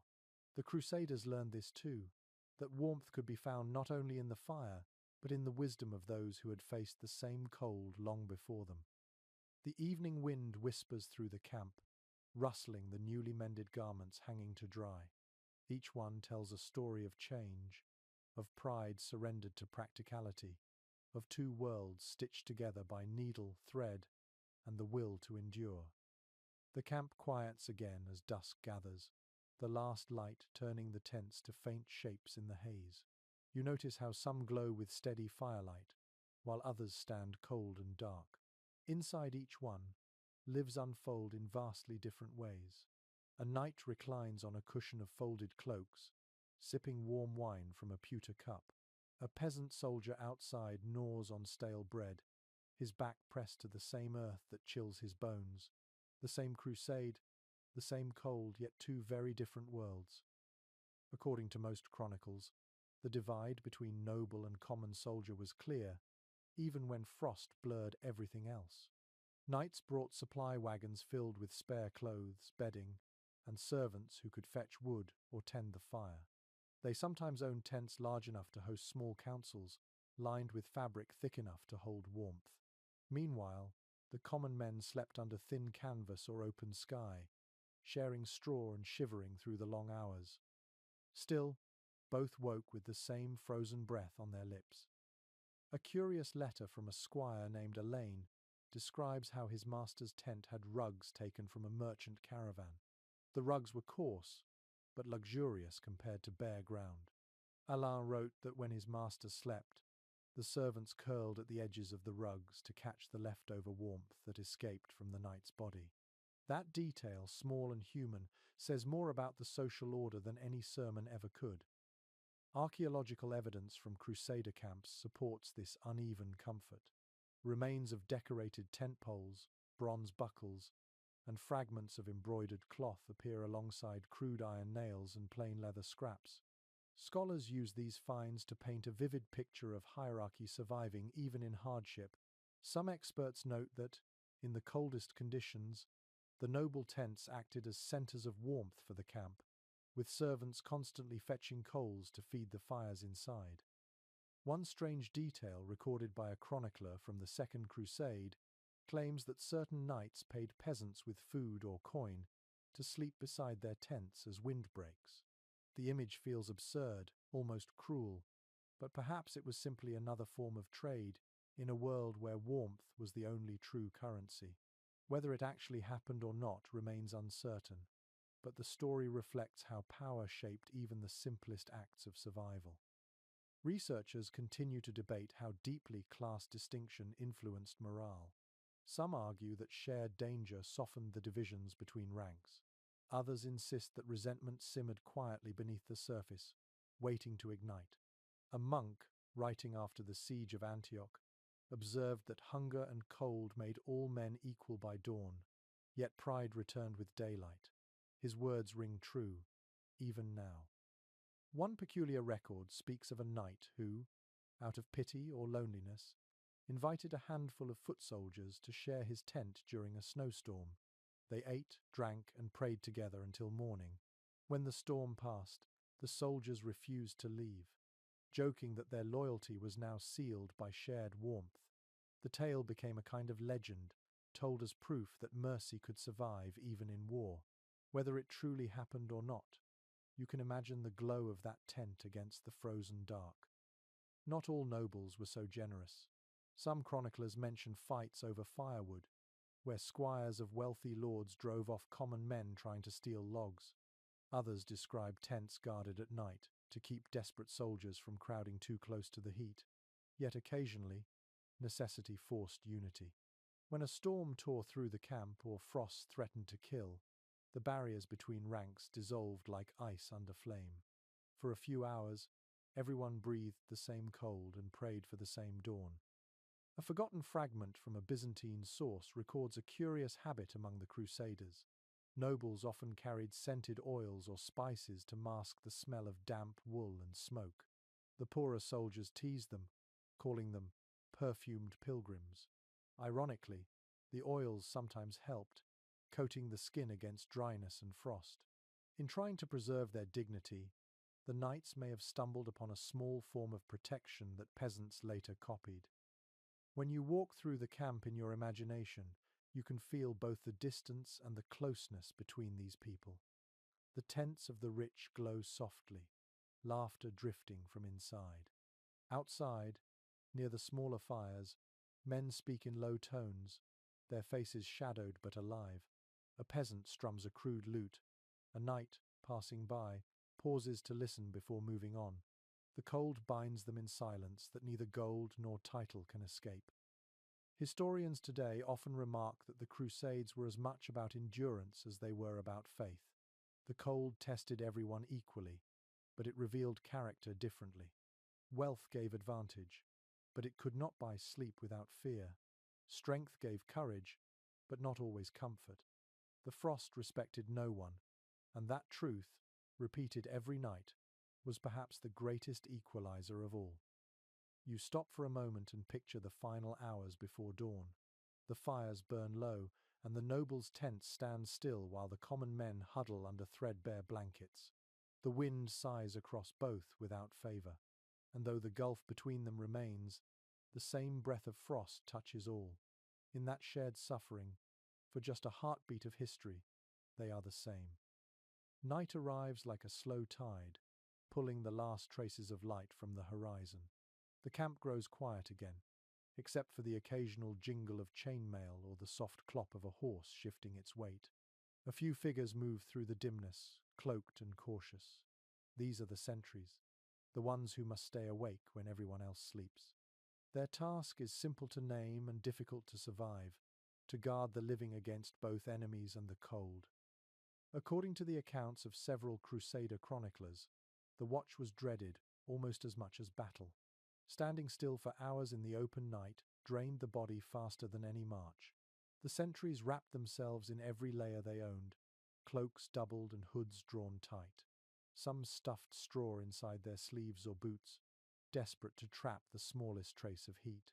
Even so, frost would creep up from the ground, numbing the feet first, then the fingers, and finally the will. A letter written by a Norman knight describes the trick of constant motion. He wrote that a good sentry never stopped pacing, circling his post in slow, measured steps to keep his blood moving. Those who stood still too long were found stiff by morning. It is a grim image, but one echoed in other records. To walk was to live, to rest was to freeze. Archaeological surveys of known Crusader sites have uncovered shallow trenches around the perimeters of old camps, sometimes lined with stones blackened by fire. Historians believe these were guard stations, small shelters where sentries could crouch beside coals for a moment's warmth before continuing their patrol. The traces tell of exhaustion written into the ground itself. One curious note from a later chronicler claims that the guards carried little bells on their belts so that officers could hear movement in the dark and know they were still alive. The idea might be more poetic than practical, but it captures the loneliness of those nights. Imagine the faint jingle echoing across the silent plain, proof that someone still endured. Experts remain divided on how much discipline governed these night watches. Some argue that the armies enforced strict rotations, each man taking his turn with military precision. Others believe it was chaos, a constant shifting of volunteers and bribes. One soldier might pay another with a piece of bread or a promise of favor to take his place. The cold made men inventive in their excuses. A curious fragment from a Byzantine observer describes how the sentries would carry small candles hidden behind their shields, using the light to watch for movement in the dark. The flame was precious, both comfort and risk. A gust of wind could snuff it out, while a distant eye might see it flicker and mark the camp's position. To hold a candle in such a night was to balance fear against hope. There is an old superstition mentioned in a monk's travel diary that says a watchfire left unattended invited wandering spirits. The guards, perhaps half in jest, muttered prayers as they fed the flames, speaking to the fire as if it were a living thing. "Stay with us," one wrote in the margins of his psalter, "for we cannot stay awake without you." That simple plea carries through time, a human voice trembling in the dark. Every sound carried far on those frozen nights. A snapping twig, a rustling tent, the distant cry of a wolf. It all seemed amplified by the emptiness. The sentries learned to read the language of noise. The wind had one tone, animals another, and human footsteps something else entirely. To mistake one for the other could mean disaster. One strange but recurring detail in multiple reports describes guards warming their hands over the barrels of their spears or swords, as if the metal could absorb heat by will alone. It is almost childlike in its futility, yet deeply human in its persistence. When everything around you is frozen, even false warmth is better than none. Modern historians see the watch as a symbol of endurance, the moment where survival and discipline merged. To remain vigilant while the cold pressed close required not courage but devotion to the smallest tasks. Another step, another glance at the shadows, another whispered prayer. You can picture it now, a lone figure outlined against the dull glow of the fire, eyes searching the horizon that never changes. As the hours drag on, the sky thickens with cloud, and the world feels narrow and endless all at once. The sentry stamps his boots, blows into his hands, and mutters that dawn will never come. But it always does, eventually. When the first light touches the camp, he walks back among the sleepers, stiff with fatigue but alive. Around him the fires crackle again, smoke rising into pale air. In that moment, you understand the quiet heroism of staying awake.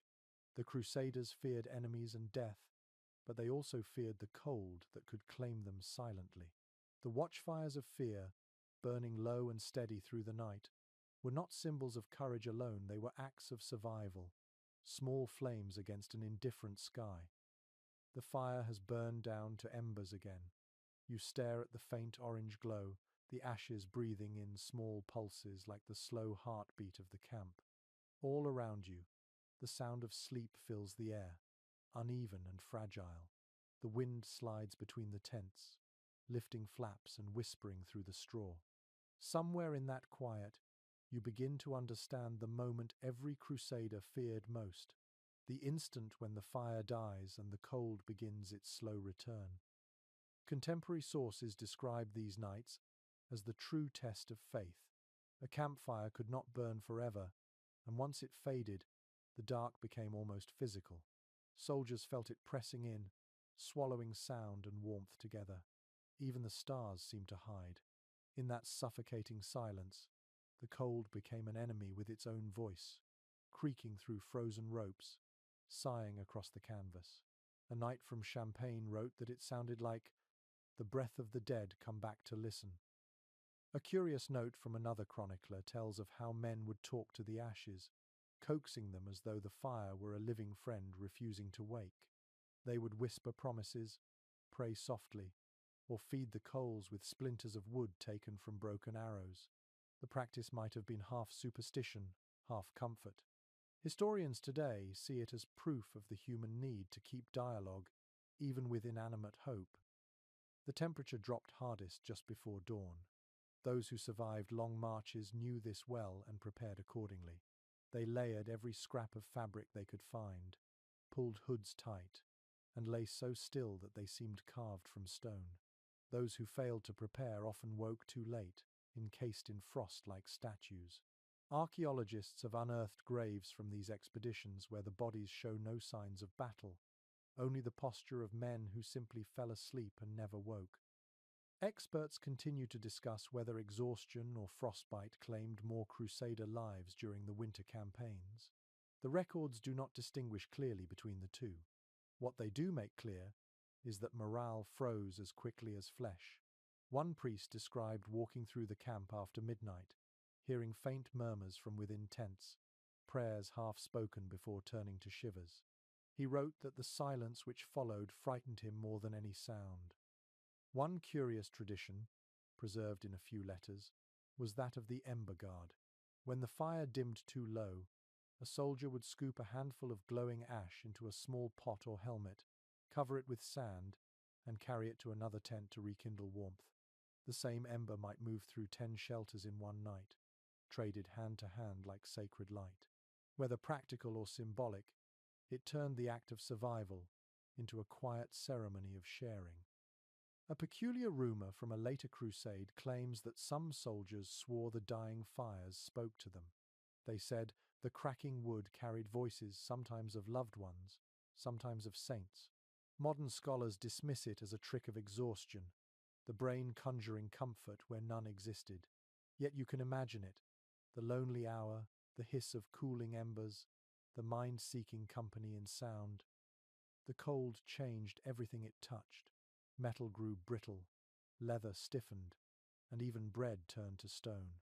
The air inside the tents froze moisture into glittering frost on the canvas. Men wrapped their faces in cloth to breathe warmer air, their exhalations freezing in thin white webs.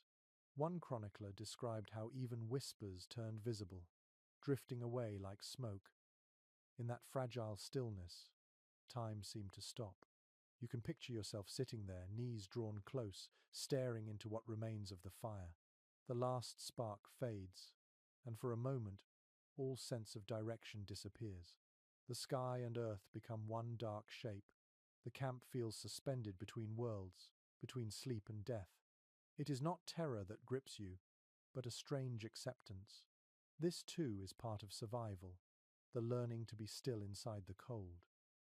A forgotten monk wrote that on some nights, when the fires went out and no one could sleep, a few soldiers would rise quietly and walk among the tents, whispering to one another that dawn was near, even if it was not. The phrase became a sort of mantra: dawn will come. To repeat it was to push the darkness a little farther away. When the first faint light finally returns, it does not feel warm. It is pale, grey, and slow, but it is life. Men stretch stiff arms, stamp their boots, and laugh at how close they came to freezing. They feed the embers with new wood and watch the flames crawl upward again. The fire crackles, smoke rises, and colour returns to the world. You realize then that the fire's death was never the true danger. The real battle was in the waiting, in believing that warmth would return. The Crusaders learned to survive not by defeating the cold but by outlasting it. One breath, one ember, one whispered hope at a time. The morning light feels fragile, as though it could shatter if you breathe too loudly. The camp stirs in silence, the cold still clinging to every edge. You look around and see men rubbing their hands, whispering prayers, and kissing the small wooden crosses that hang from their necks. Out here, faith is more than belief. It is fuel, the only fire that burns without wood. According to most Crusader chronicles, prayer filled the hours when cold made action impossible. Before dawn and after dusk, soldiers gathered in quiet circles, their breath rising in clouds as they murmured Latin hymns. It was a rhythm that steadied them, a way to push back against the emptiness of the night. One chronicler wrote that prayer warmed the heart when the body failed. Perhaps that was not just a metaphor.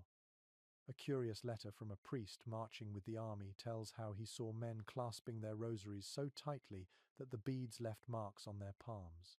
He claimed that these imprints were signs of grace, proof that faith could leave warmth in the flesh. Historians today interpret the image differently, suggesting that men needed something to focus on, something to hold while waiting for daylight.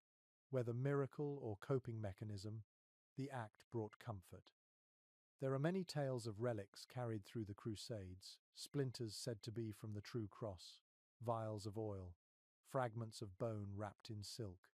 These were not only spiritual treasures but psychological shields. A knight who believed that a saint watched over him could endure cold that would break another man. Archaeological evidence even supports this habit. Small reliquary pendants have been unearthed near known Crusader camps, the metal worn smooth from constant handling. A strange account written by an Italian pilgrim claims that soldiers sometimes placed relics near campfires, asking for divine heat. The author calls it foolish, yet you can sense tenderness in the description. The firelight, reflecting on silver and bone, must have seemed like heaven answering, if only for a moment. The line between faith and superstition blurred easily when frost crept into every tent. Experts remain divided about how deeply religion sustained morale during these harsh winters. Some argue that belief gave the men purpose strong enough to endure anything. Others point to moments of despair recorded in letters, when faith seemed to flicker as faintly as the coals. Perhaps both are true. The human spirit rarely moves in straight lines. It bends, wavers, and then stands again. A lesser-known anecdote describes a monk who walked the camp each evening, blessing each tent with a branch dipped in wine instead of holy water, because the real thing froze too quickly. The men loved him for it, calling him Father Frost. Even skeptics knelt when he passed. The ritual smelled faintly of sweetness and smoke, a sensory reminder that they were still part of something larger than themselves. One chronicler from the Second Crusade noted that men often prayed not for victory, but for warmth. He wrote, "The cold was the sharper sword, and we begged God to blunt its edge." His phrasing carries quiet poetry, the kind born from exhaustion. You can almost hear his voice, cracked from the wind, reciting words into the night. A curious practice recorded in several accounts involves communal chanting. When the cold became unbearable, groups of men would gather near a central fire and chant hymns together. The singing served both faith and physics.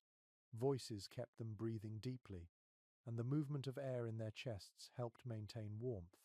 One soldier swore the hymns lit heat in the ribs. Whether literal or not, the sound alone could ward off despair. Modern scholars studying these patterns of devotion sometimes note that the line between spiritual warmth and emotional solidarity was nearly invisible. To believe was to connect. When hundreds of men whispered the same words into the dark, the act itself built a kind of invisible shelter around them. Faith, like flame, spread through proximity. There is a fragment from a forgotten Latin sermon delivered during a freezing march. The priest said, "The Lord's fire is not seen but felt, and it moves through you as breath moves through frost." The soldiers remembered those words long after the sermon ended. Even now, you can repeat them softly to yourself and feel how they fit the scene. The wind still prowls outside the tents, but inside, the murmured prayers fill the air like soft music. The faces around the fire glow faintly, eyes closed, lips moving slowly. Whether they speak to God or to their own endurance, the effect is the same. Warmth stirs again. Faith did not stop the frost from forming, nor did it heal cracked skin or aching bones. Yet it gave them the strength to face the next night, the next march, the next breath. You sense it even now, the quiet resilience that lives between one prayer and the next.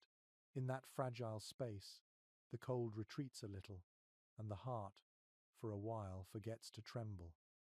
The day wears on quietly. Smoke curls from small fires, drifting upward into a sky as pale as worn linen. The camp hums with low voices, the shuffle of boots, the clink of tools. You notice how the men's clothing has changed again, a patchwork of colours and textures that no longer belong to one world. Where once every soldier dressed in heavy European wool, now linen, silk and cotton mingle with it, foreign threads stitched by necessity. The cold has not disappeared, but the Crusaders have learned to face it with new wisdom gathered from those who knew the land before them. Contemporary records mention that traders from the East sold or gifted garments to the Crusaders, introducing them to fabrics that felt strange yet practical. Silk, though costly, proved surprisingly useful. It trapped heat close to the skin and resisted moisture better than rough wool. One chronicler described how a knight, skeptical at first, admitted that a layer of silk beneath his armor felt like a second warmth of the body. Archaeological evidence later confirmed that fragments of silk and fine linen were found in Crusader burial sites, a sign that practicality often overcame pride. A curious report from a Byzantine observer recalls that the Crusaders marveled at the desert dwellers who wore layered robes instead of heavy coats. The locals explained that still air trapped between the layers formed insulation. This simple principle impressed the soldiers, who began sewing extra folds into their tunics. Some historians even suggest that the fashion for quilted clothing in later centuries may have its distant roots in these early adaptations. One odd yet revealing detail appears in a letter written by a French squire who noted how his comrades began wearing long scarves wrapped around their necks and faces at night. He said it made them look like the heathens, but he admitted that it kept the frost from biting. Scholars find humor in the contrast between disdain and imitation, proof that survival often humbles belief. Experts remain divided on how willingly Crusaders embraced these foreign influences. Some claim they resisted, fearing contamination of their Christian identity. Others argue that daily suffering dissolved such boundaries quickly. Evidence suggests that adaptation spread first among the lower ranks, who traded and mingled more freely with locals. Nobles followed slowly, but by the second winter, even they could be seen wrapped in Eastern cloaks, coloured in soft blues and browns instead of the stark tones of Europe. One obscure anecdote mentions a group of Flemish knights who tried to copy Turkish fur-lined boots, but used sheep wool instead of fox or goat. The result, according to the chronicler, was comfort for a single night and disaster the next, as the wool soaked up dew and froze solid. The story still circulates among historians as an example of trial and error at its most human. Trade with local markets became a quiet lifeline. Crusaders bought or bartered for cotton cloth, sheepskin, or felted hats, learning from merchants who had mastered the art of keeping warmth in thin air. The camp smelled of new fabrics and foreign dyes, mixed with the smoke of cooking fires. At first, this scent reminded them of strangeness, but eventually it became the smell of survival itself. A lesser-known traveller's journal describes how Eastern tailors began to follow the crusading armies, repairing clothes and teaching soldiers to mend their own garments. The author writes of seeing a line of men waiting patiently by lamplight, their cloaks spread out on the ground as tailors patched them with colourful scraps. Those bits of colour must have stood out against the dust and frost, small sparks of life stitched into the bleakness. There was resistance too. Some priests condemned the wearing of local dress, calling it a temptation toward vanity or sin. Yet even they were seen, by the end of one harsh winter, wearing fur-lined gloves bought from Muslim traders. Survival softened dogma faster than argument ever could. Modern textile historians studying this period note that the blending of European and Middle Eastern materials left a permanent mark on fashion. Techniques of layering, the use of quilted linings, and even the idea of the hooded cloak spread through returning Crusaders into later medieval Europe. The cold had taught them to innovate, but it was cultural exchange that gave those innovations shape. You picture the camp now in its full transformation. Soldiers moving through fog, their clothing flowing and layered, their silhouettes less rigid, more fluid. The colours are muted but warm, the fabrics rustling softly instead of clanking like metal. They look less like invaders and more like wanderers who have learned to listen to the land. As evening falls again, a breeze moves through the tents, lifting the edges of those hybrid garments and making them flutter like banners of peace rather than war. You can almost hear the quiet acceptance in the air. The cold remains, patient and impartial, but the Crusaders no longer meet it as strangers. Wrapped in the knowledge of others, they have learned that survival sometimes begins with humility, the kind that allows one to borrow wisdom from those once called enemies. The fires flicker back to life, and the night glows with the soft hues of woven fabrics catching the light. Around you, the camp breathes easily. In this mingling of textures, threads, and warmth, you can feel history stitching itself together, one patient seam at a time. The sky fades to a bruised violet, and the wind carries the sharp smell of distant snow. Tonight, you walk among men who have learned to read the weather like scripture. They know the sound of frost forming on grass, the shift in the wind that means a river will freeze by dawn. These are lessons written not in books but in aching bones. When the Crusaders marched through winter landscapes, the cold became their constant adversary, shaping every movement, every strategy, every breath.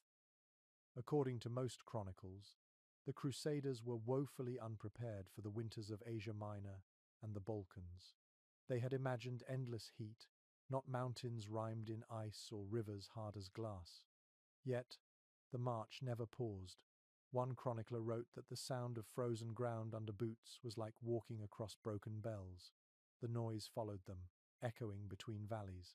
They were not only fighting enemies but the seasons themselves. A curious note from an anonymous observer during the siege of Antioch describes an army halted by a frozen river that cracked like thunder beneath their carts.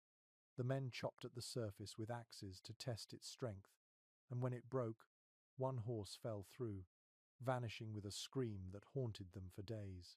The chronicler called it a warning from the Lord.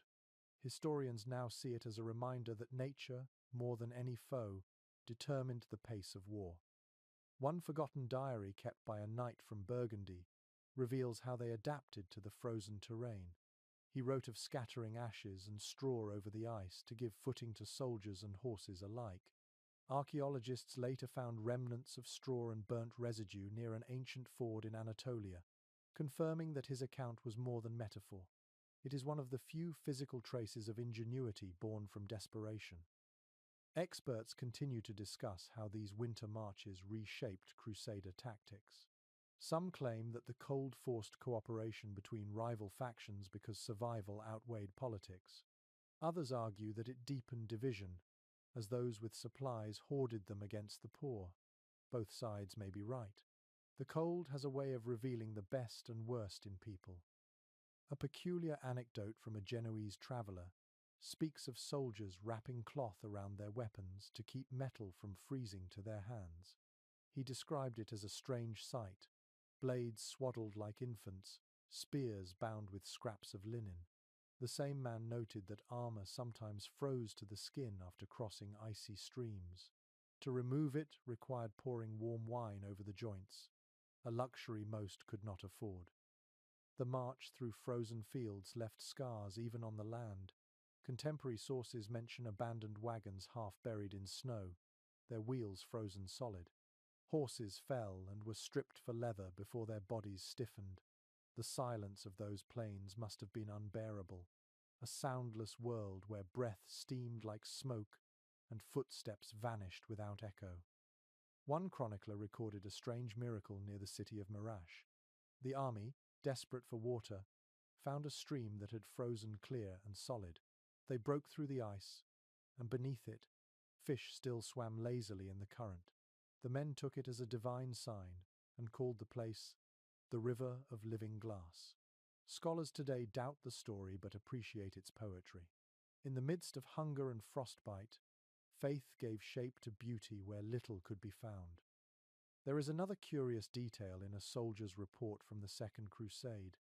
He claimed that snowstorms sometimes saved them from ambushes by blinding enemy scouts.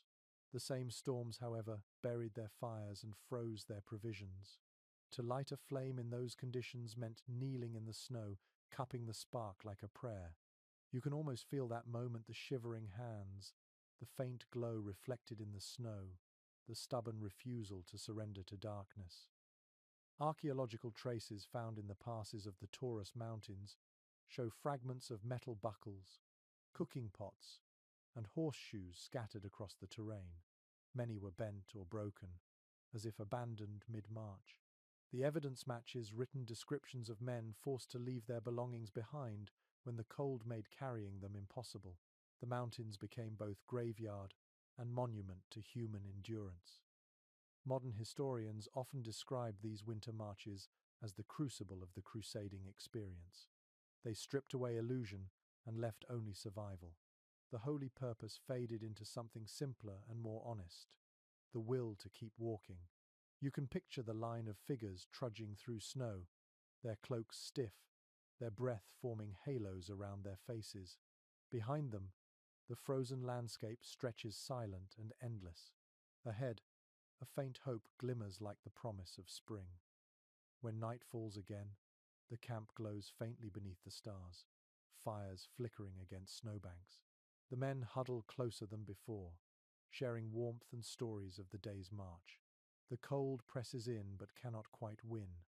The wind howls across the plain, but the fires answer, crackling like small defiances in the dark. In that rhythm, the hiss of flame, the whistle of wind, the murmur of human voices, you hear the heartbeat of endurance itself. The air grows thinner as you climb a low ridge, the ground crunching underfoot like powdered glass. Around you, the camp is a hive of activity.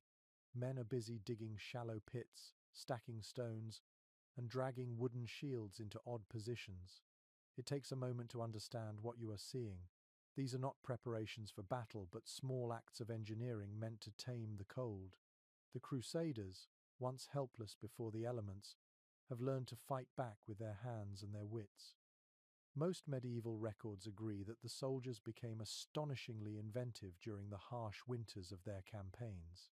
They dug trenches around tents to block the wind, built earthen mounds behind fires to reflect heat inward, and sometimes even constructed makeshift ovens out of clay and brick scavenged from ruins. The same men who once struggled to start a spark now shaped the earth to hold it. One curious passage in the writings of a Byzantine observer describes a scene where a group of soldiers cut their shields into curved panels to form a semicircle behind a fire. The wood, darkened by battle scars, reflected the heat like a mirror. According to the writer, they called this contraption the Knight's Hearth. Archaeologists later uncovered scorched wood fragments matching such descriptions near the site of an old winter encampment. Another soldier, writing to his family in France, told how they used helmets filled with hot stones to warm their tents. The method was simple. Heat the stones beside the fire until they glowed faintly, then carry them inside using bits of cloth to avoid burns. Placed beneath cloaks or under straw bedding, the stones released slow, steady warmth through the night. Modern historians call this the earliest recorded form of field heating. Experts continue to discuss whether these innovations spread from Eastern traditions or were born from necessity. Some claim that Crusaders borrowed techniques from local villagers accustomed to cold desert nights. Others believe such ideas arose spontaneously among weary soldiers trying anything that worked. Whatever their origin, these small adjustments turned survival from chance into craft. A curious note found in a later chronicle mentions that soldiers even redirected smoke from campfires by digging narrow trenches, creating vents that carried heat into sleeping spaces without filling them with fumes. The system resembled primitive chimneys, a design centuries ahead of its time. To imagine these rough warriors bending over the earth, shaping it with purpose, is to see them not as conquerors but as artisans of endurance. There is also the story of an anonymous carpenter from Burgundy who built what one chronicler called a wall of warmth. He constructed a windbreak of woven branches covered in mud, drying it by the fire until it hardened into something like clay. Behind this barrier, the men slept in relative comfort, protected from the biting wind. Though scholars debate the truth of the account, they agree that such ingenuity reflects a mind sharpened by necessity. A lesser-known but touching account describes how soldiers melted animal fat to seal cracks in their tents, the smell unpleasant but effective. When the wind howled outside, they joked that the odor of roasted lamb kept away spirits of the frost. Humor, even of the roughest kind, served as another form of insulation. Modern military historians see in these habits the roots of organized field engineering. Simple as they were, these techniques reveal a transformation, from an army lost in the wilderness to one capable of mastering its environment. A knight's courage might falter before a sword, but not before the satisfaction of seeing his shelter hold against a storm. The cold forged creativity just as battle forged courage. You picture the camp glowing like a city of small fortresses, each tent reinforced, each fire carefully shielded. The air smells of clay, smoke, and damp wool. Sparks rise like fireflies into the dark, and behind the lines of shields, men stretch their hands toward the reflected warmth, sighing with relief. Even the sound of the wind has changed. It no longer screams through the camp unchecked, but breaks into fragments, softened by walls and pits and human design. The night feels less hostile now, the air less predatory. It is still cold, yes, but the Crusaders have learned to carve warmth out of it. When dawn comes, frost clings to the barricades, glittering like tiny jewels. The soldiers emerge, yawning but alive. Their tools are crude, their shelters rough, yet each one stands as a small monument to persistence. You realize that survival here is not an accident but a slow, deliberate art, shaped by minds that refuse to surrender to the elements. The sun climbs higher, melting a thin layer of ice from the camp's edge. Smoke curls lazily upward, carrying the scent of life renewed. You watch as a soldier lifts his shield from the wall he built and smiles at the warmth trapped beneath it. In that small smile lies the essence of resilience, the quiet victory of hands that refuse to freeze idle. The sun dips low, staining the sky in golden smoke. A faint hum of voices rises through the camp. Tonight, the cold is met not only with fire but with laughter and song. You can smell the bitter tang of ale, the sweetness of spiced wine, the scent of roasted grain. The Crusaders have learned another kind of warmth, one that burns from inside the heart instead of the hearth. According to surviving letters and chronicles, drink was both medicine and morale for these armies. Wine and ale were safer than water, often diluted and warmed over the fire. Soldiers believed it strengthened their blood against the cold. In truth, it did little more than numb their fingers and cheer their spirits, but that was enough. A chronicler from the First Crusade wrote that a cup shared in frost is holier than gold. A curious entry in a knight's diary from the siege of Antioch describes how the men mixed wine with honey and herbs. He called it liquid courage against the winter. Historians believe this may have been an early form of mulled wine, borrowed from Eastern recipes. Whatever its origin, the steaming cups became a nightly ritual, passed from hand to hand like communion. Music followed wherever drink appeared. The sound of lutes and flutes drifted through the tents, mingling with laughter and off-key singing. Men pounded rhythm on shields, stomped their boots, and sang songs of home until their voices cracked. A few chroniclers mention that commanders sometimes frowned on the noise, fearing it might reveal their position, yet few dared silence it completely. The songs kept despair at bay. One lesser-known story tells of a Templar knight who carried a small harp through the campaigns. On cold nights he played soft melodies, while others huddled around the fire. A monk who witnessed this scene wrote that the sound melted frost as surely as flame. Perhaps he exaggerated, but you can feel the truth of it. The mind, when warmed by music, forgets the cold for a while. Researchers still debate how organized these evenings of music and drink were. Some describe them as moments of chaos, drunken brawls, and broken cups. Others believe they were structured gatherings, with leaders encouraging songs of faith and fellowship. Either way, they served the same purpose: to remind men that life still held pleasure. A strange note from an anonymous chronicler mentions soldiers heating stones in the fire, dropping them into wine jugs to keep the drink warm. The hissing steam filled the tents, and the smell of boiled spice and fruit carried through the camp. It must have felt like luxury, that fleeting illusion of comfort against the cold. Archaeologists have found clay fragments scorched in ways that match this description, silent proof of the moment's reality. The laughter that rose from those gatherings had its own rhythm. Some told stories of battles fought, others of foolish escapades from home. The tales grew wilder as the wine deepened. A knight became a saint in his own story, and a farmer became a hero who had once wrestled a bear in Burgundy.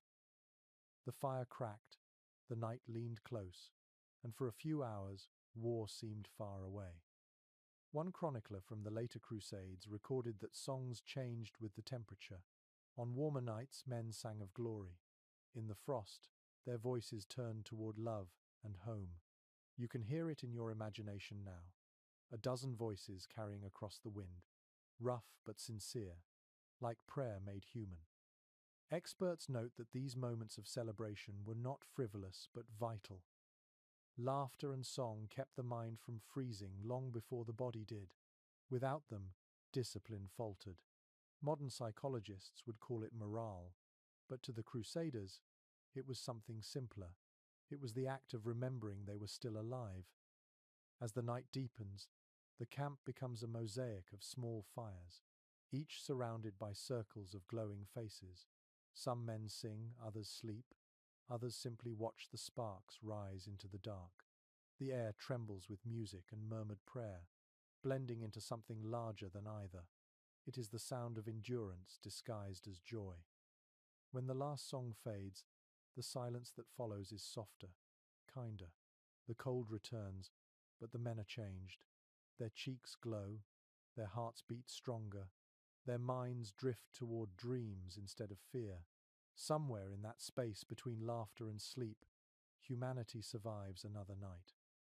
By the next morning, the camp smells faintly of smoke and damp earth. The fires have burned low, and thin grey trails of ash snake upward into the sky. You watch as a few men crouch beside the dying embers, stirring them carefully with bits of wood. They are not only tending flames, they are managing life itself. The Crusaders learned quickly that the secret to warmth was not just fire but smoke.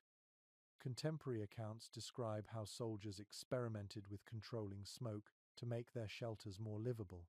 A simple campfire in a tent could choke a man before it warmed him, so they began shaping small vents, cutting holes in the canvas, or tilting the tent's edge just enough for the fumes to escape. It was primitive ventilation, born from necessity. Archaeologists have found charred tent stakes and smoke-stained stones that match these descriptions, quiet evidence of their learning. A curious letter from a monk who travelled with the armies mentions how he watched soldiers arrange fires in pairs, placing their tents between them so the smoke rose on both sides. He called the design a corridor of warmth. Historians believe this technique helped reduce the bitter winds that swept across open plains. What began as improvisation slowly turned into habit. Another chronicler tells an almost unbelievable story of a knight who claimed to read weather from smoke. He would watch the direction it drifted and predict storms or frost. Modern scholars dismiss it as superstition, but the image is striking. A man studying the behavior of fire as if it spoke a language known only to the desperate. In a way, perhaps it did. Experts continue to discuss how these small innovations changed the way medieval armies understood shelter. Before the Crusades, fire was often kept outside sleeping spaces. By the end of the campaigns, soldiers had learned to integrate it safely, transforming their tents into crude hearth homes. Some historians argue this knowledge eventually influenced field architecture in Europe. Others insist it was forgotten until rediscovered centuries later. The evidence remains thin but evocative. A lesser-known note from a chronicler in the Third Crusade describes a group of soldiers digging shallow trenches around their fires, not only to block the wind but to channel smoke into the ground. The soil filtered the air, letting heat rise more cleanly. You can almost see it. Men bent over their work, hands raw from frost, finding beauty in simple geometry. The smell of smoke clings to everything, cloaks, hair, and breath, but no one complains. It is the scent of life continuing. One curious anecdote claims that on particularly cold nights, soldiers deliberately let their fires smolder instead of burn, producing more smoke than flame. They believed thick smoke sealed warmth beneath the tents like a blanket. It might have been miserable to breathe, but the trick worked. When morning came, frost covered the ground outside, while inside remained barely thawed. Survival rarely smells pleasant. Modern researchers examining residues from ancient camps have identified layers of soot compacted into the soil, suggesting that fires were indeed kept low and smoky. These traces align with written descriptions of men who valued endurance over comfort. The ingenuity of their smokecraft may not have been elegant, but it kept them breathing through the coldest nights. There is something meditative in the thought of those slow-burning fires. You can imagine the soft hiss of damp wood, the drifting tendrils of smoke weaving through the air like thin ghosts. The glow is faint, but steady. The air smells harsh, yet strangely calming. Even the act of tending smoke becomes a kind of ritual, a way to remind oneself that warmth can be managed, not just prayed for. A monk's journal from the siege of Jerusalem mentions how the scent of burning oak mixed with incense from the priest's prayers at dawn, creating what he called holy breath. He believed the rising smoke carried the suffering of the soldiers to heaven. Whether that is faith or poetry, it captures the truth that fire, in its many forms, became both tool and symbol. As night falls again, the camp glows faintly under a haze of smoke. The air feels heavier but gentler now. Men move slowly through it, eyes watering, faces ruddy from the heat. Somewhere, someone hums a tune, half lost in the hum of the fire. You realize that this strange mastery of smoke was more than a survival tactic. It was a philosophy. The Crusaders learned that not all warmth shines brightly. Some warmth hides, lingers, and moves quietly through the dark, carrying life in its soft grey arms. The last embers sigh and dim, yet the warmth clings to the air. The tents breathe, the smoke curls upward, and the night accepts it all. In that moment, the cold feels less cruel. as if the world itself is exhaling along with them. The morning after a smoky night smells of ash, leather, and something faintly sweet. A new sound cuts through the calm, the gentle rustle of fur. You turn and see soldiers wrapped in heavy cloaks lined with animal skins, their movements slower but more comfortable. The sight feels strangely regal in the grey light. Fur has become their armour against the cold, as valuable as any sword or shield. According to most chronicles, furs were among the most coveted materials during the winter campaigns. They came in many kinds: wolf, fox, sheep, and goat for the common soldiers, sable, marten, or ermine for those who could afford luxury. The difference between a man who froze and a man who survived often lay in the thickness of his collar. Trade in furs became a hidden economy of the Crusades, an exchange of warmth rather than wealth. A curious passage in a merchant's ledger found near the port of Acre lists hundreds of furs sold to Crusaders at inflated prices. It notes that even poor pilgrims bartered weapons or horses just to buy scraps of hide. The ledger reads less like business and more like confession, a record of desperation measured in pelts. Archaeologists later confirmed these transactions by finding remnants of fur fibers in burial sites, their texture still visible under the microscope. One forgotten traveler's diary recounts how soldiers learned from Armenian and Turkish traders to soften stiff hides by rubbing them with oil and ash. The process kept the fur pliable and prevented cracking in the frost.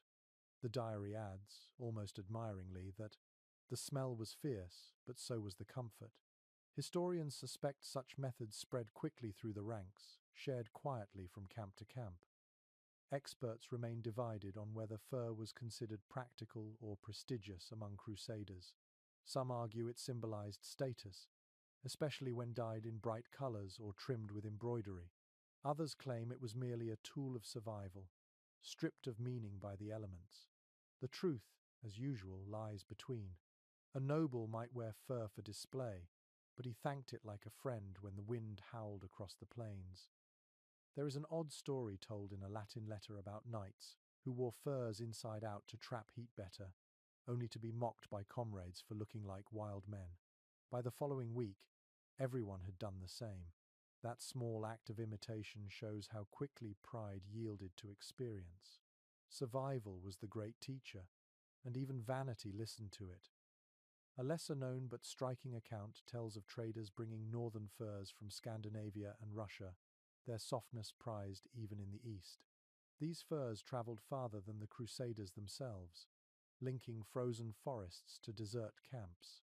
The idea that warmth crossed continents long before peace did is both ironic and comforting. One curious discovery made by modern archaeologists in the ruins of a Crusader fort near Jerusalem revealed scraps of fur-lined leather sewn into armor padding. This suggests that fur was not only worn for comfort but used as insulation under metal plates. The combination would have softened the shock of blows and kept the cold from turning armor into ice. You can almost picture a soldier tightening his straps, feeling that thin layer of luxury beneath the steel, a private comfort never mentioned aloud. A monk's record from the late 12th century describes the moral unease some clergy felt about the trade. They worried that killing animals for warmth defied the spirit of pilgrimage. Yet in the same breath, he admits that he slept each night beneath a sheepskin cloak. His words read like a sigh rather than a sermon. "The Lord forgives," he wrote, "for without warmth we cannot pray." There are rumors of stranger practices too. One source claims that Crusaders in the mountains lined their boots with rabbit pelts, believing that the quickness of the animal would pass into their feet and keep them warm. It sounds foolish now, but perhaps it worked. The mind, given something to believe, can turn superstition into comfort. By nightfall, the camp looks almost like a gathering of beasts rather than men. The firelight glints on pelts and hides, their edges shifting like waves. The soldiers seem larger, wrapped in layers of animal strength. The air smells heavy with musk and smoke, but also with safety. In this shared wilderness, man and creature have become partners in survival. You can almost feel the fur under your own fingers now, soft, dense and faintly oily, holding the day's warmth against your skin. It is a primitive kind of luxury, one that requires no art and no approval. The Crusaders learned that sometimes the most human act is to borrow from nature, to wear the world instead of fighting it. As the wind picks up again, the firs rustle like whispers. The camp glows softly beneath them, every soldier carrying a small portion of the wild on his shoulders. And somewhere within that warmth, a quiet realization settles, that to survive the cold is not to conquer it, but to make peace with it. The air crackles with tension tonight. It is not only the cold that bites, but tempers sharpened by exhaustion. Around the camp, the firelight wavers over faces tight with frustration. The long march, the sleepless nights, the endless ache of chill have made the air itself feel brittle. A single spark, and it could shatter into argument. You stand near the edge of one fire, listening to a group of knights argue softly over rations. The steam from their breath mixes with words that sound too sharp for friendship. According to several surviving letters from the Second Crusade, tempers often flared during the coldest months. Hunger and fatigue stripped away courtesy faster than any enemy blade. One chronicler noted that the frost made the heart cruel. The words ring true even now. It was not hatred that drove men to quarrel, but sheer discomfort.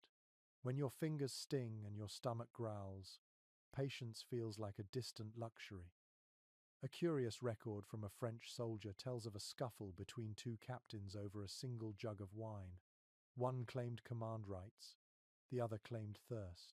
The fight ended when the jug cracked and spilled its contents onto the frozen ground.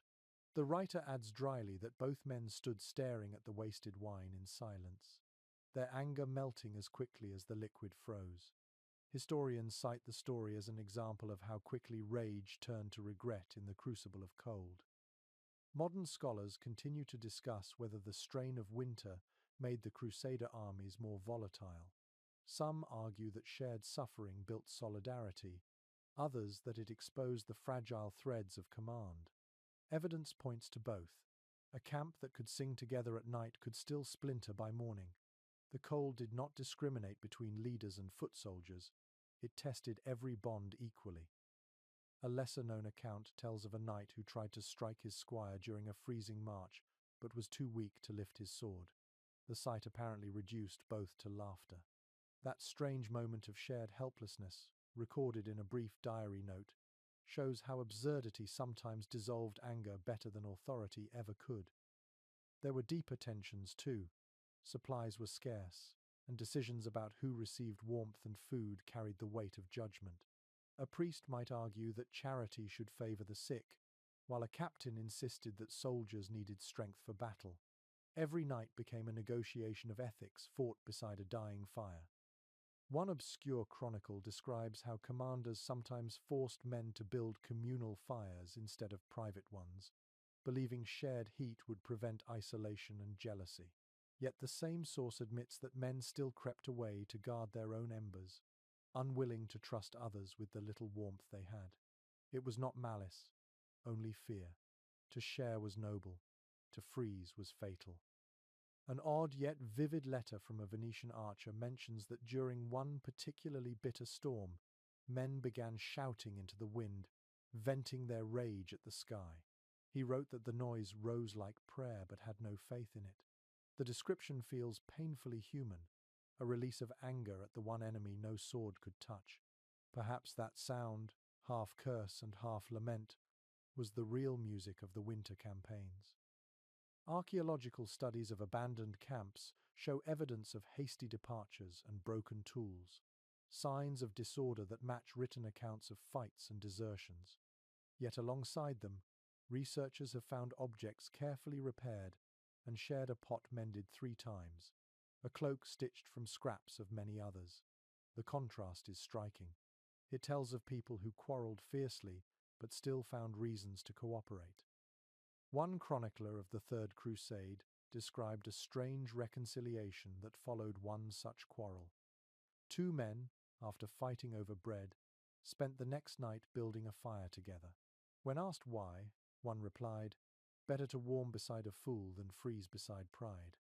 That single line, tucked into a margin of the manuscript, feels like wisdom carved from hardship. The cold revealed character as surely as any battle.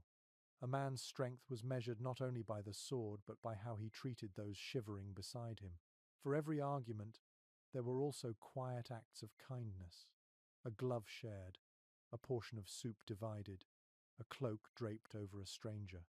These gestures rarely made it into official histories, but they were the true victories of winter.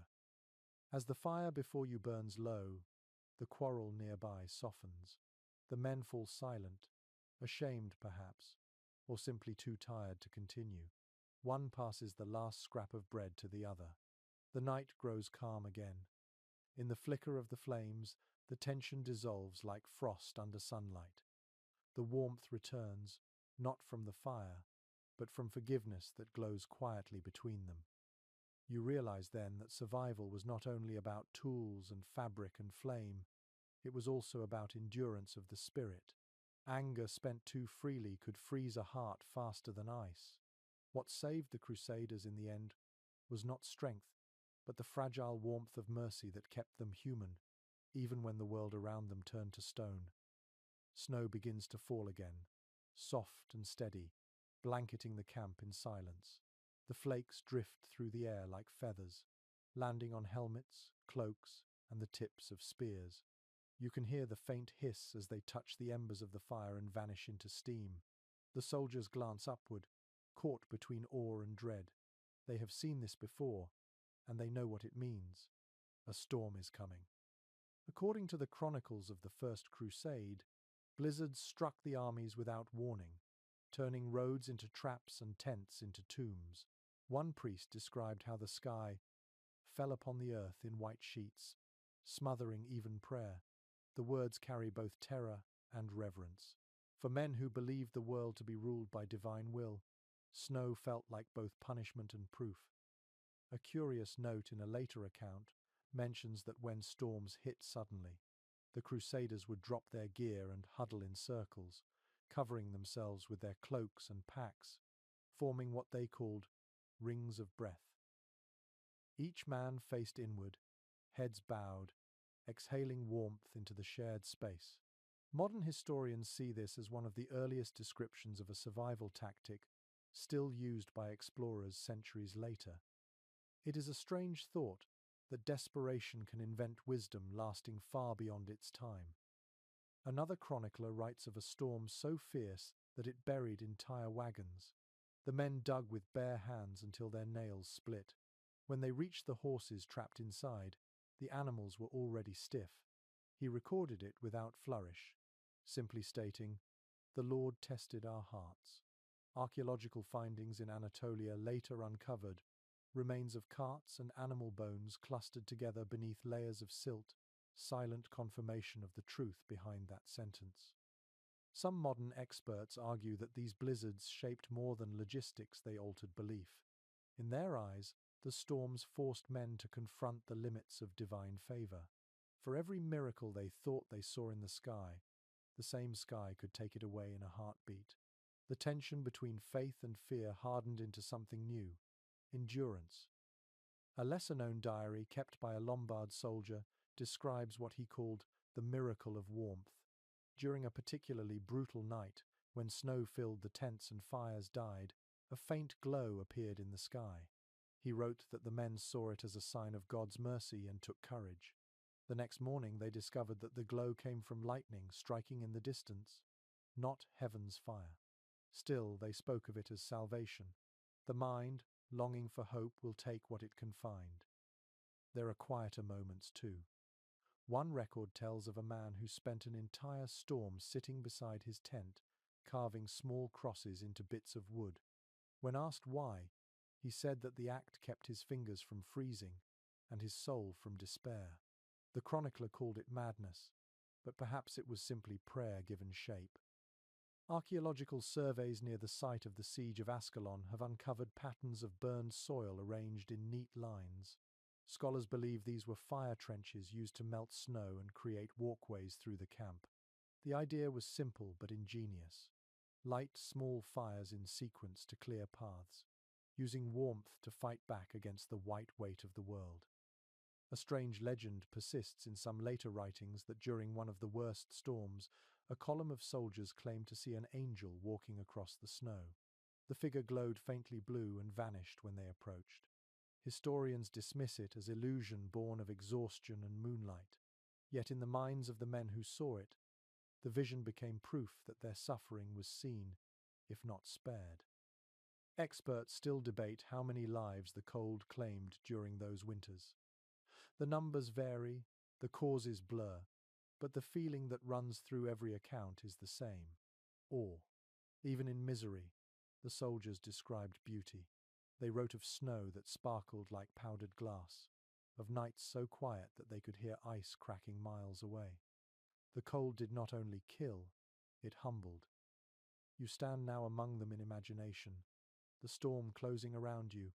The wind stings your face, but you can still smell the smoke from the nearest fire, faint but real. It carries a promise that the flames have not gone out, that somewhere nearby, life continues to resist. You pull your cloak tighter and close your eyes against the snow. The blizzard roars, but inside its noise there is a strange peace. It erases fear, anger, even thought, leaving only breath.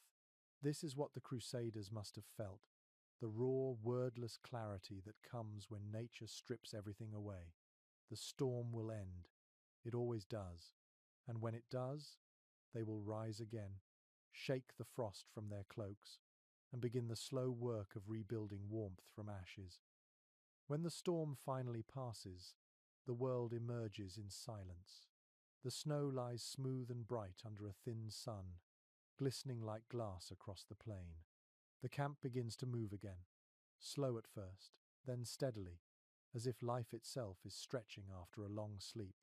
Shapes appear among the tents that you had almost forgotten in the long nights of war. Women move between the rows of canvas, their arms full of cloth, food, and bundles of kindling.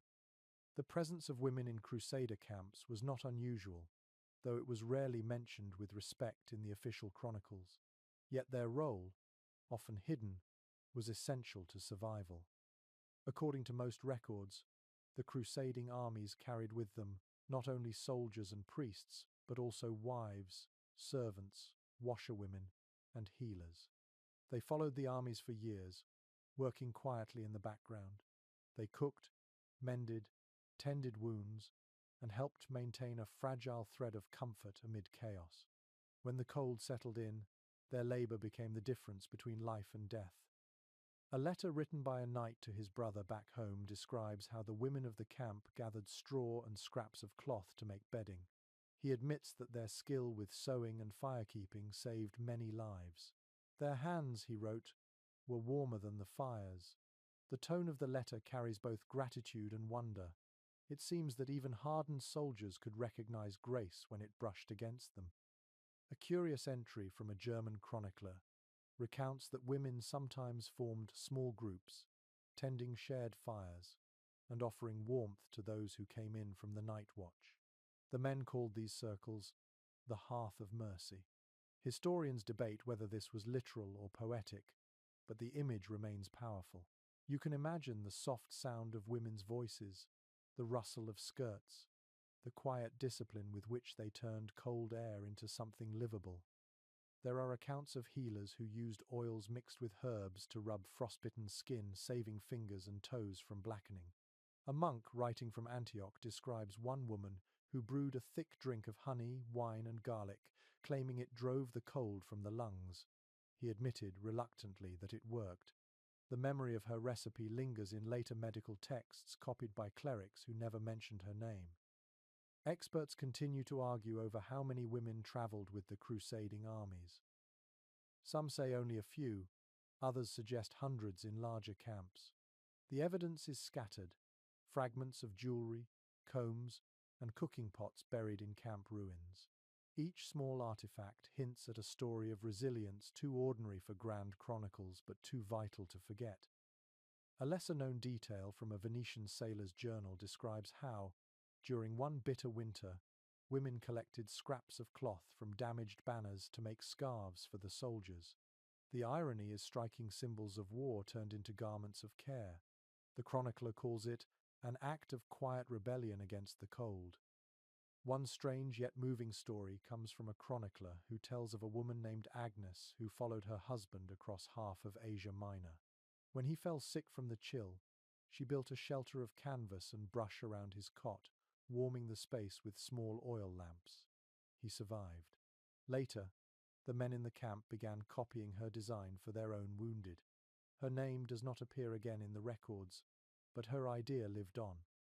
Modern historians have found that many of these women came not from noble families, but from towns along the Crusaders' routes. Some joined the march for faith, others for safety, and some simply because there was nowhere else to go. Their endurance mirrored that of the soldiers, though history recorded their deeds in quieter tones. One touching account written by a priest after the First Crusade confesses that he had once despised the presence of women in the camp, calling them distractions. By the end of the journey, he wrote differently. They prayed when we cursed, they gave when we begged, and they warmed the dying. His change of heart feels like redemption, as if compassion itself thawed something frozen in him. You walk now through the imagined camp, past lines of tents and fires. You see women spreading cloaks to dry, stirring pots, washing linen by breaking the thin ice of a stream. Children chase each other near the edge of the camp, their laughter small but defiant. The cold is still here, but so is life, stitched together by care that no chronicle can fully capture. As the sun lowers again, the fires burn steadier than before. You sense that this is the true heart of the Crusader winter, not the battles or the prayers, but these quiet hands that kept warmth alive. The women move through the camp like steady embers, glowing softly amid the frost. You realize that the story of survival belongs to them as much as to any knight, perhaps even more. The days grow shorter again, the light fading more quickly than anyone expects. The cold does not relent, yet life continues to pulse within the camp. If you listen closely, beneath the rattle of armor and the crackle of firewood, you can hear smaller sounds: laughter, the murmur of young voices, the soft call of someone reminding a child to stay near the tents. The Crusaders did not march alone.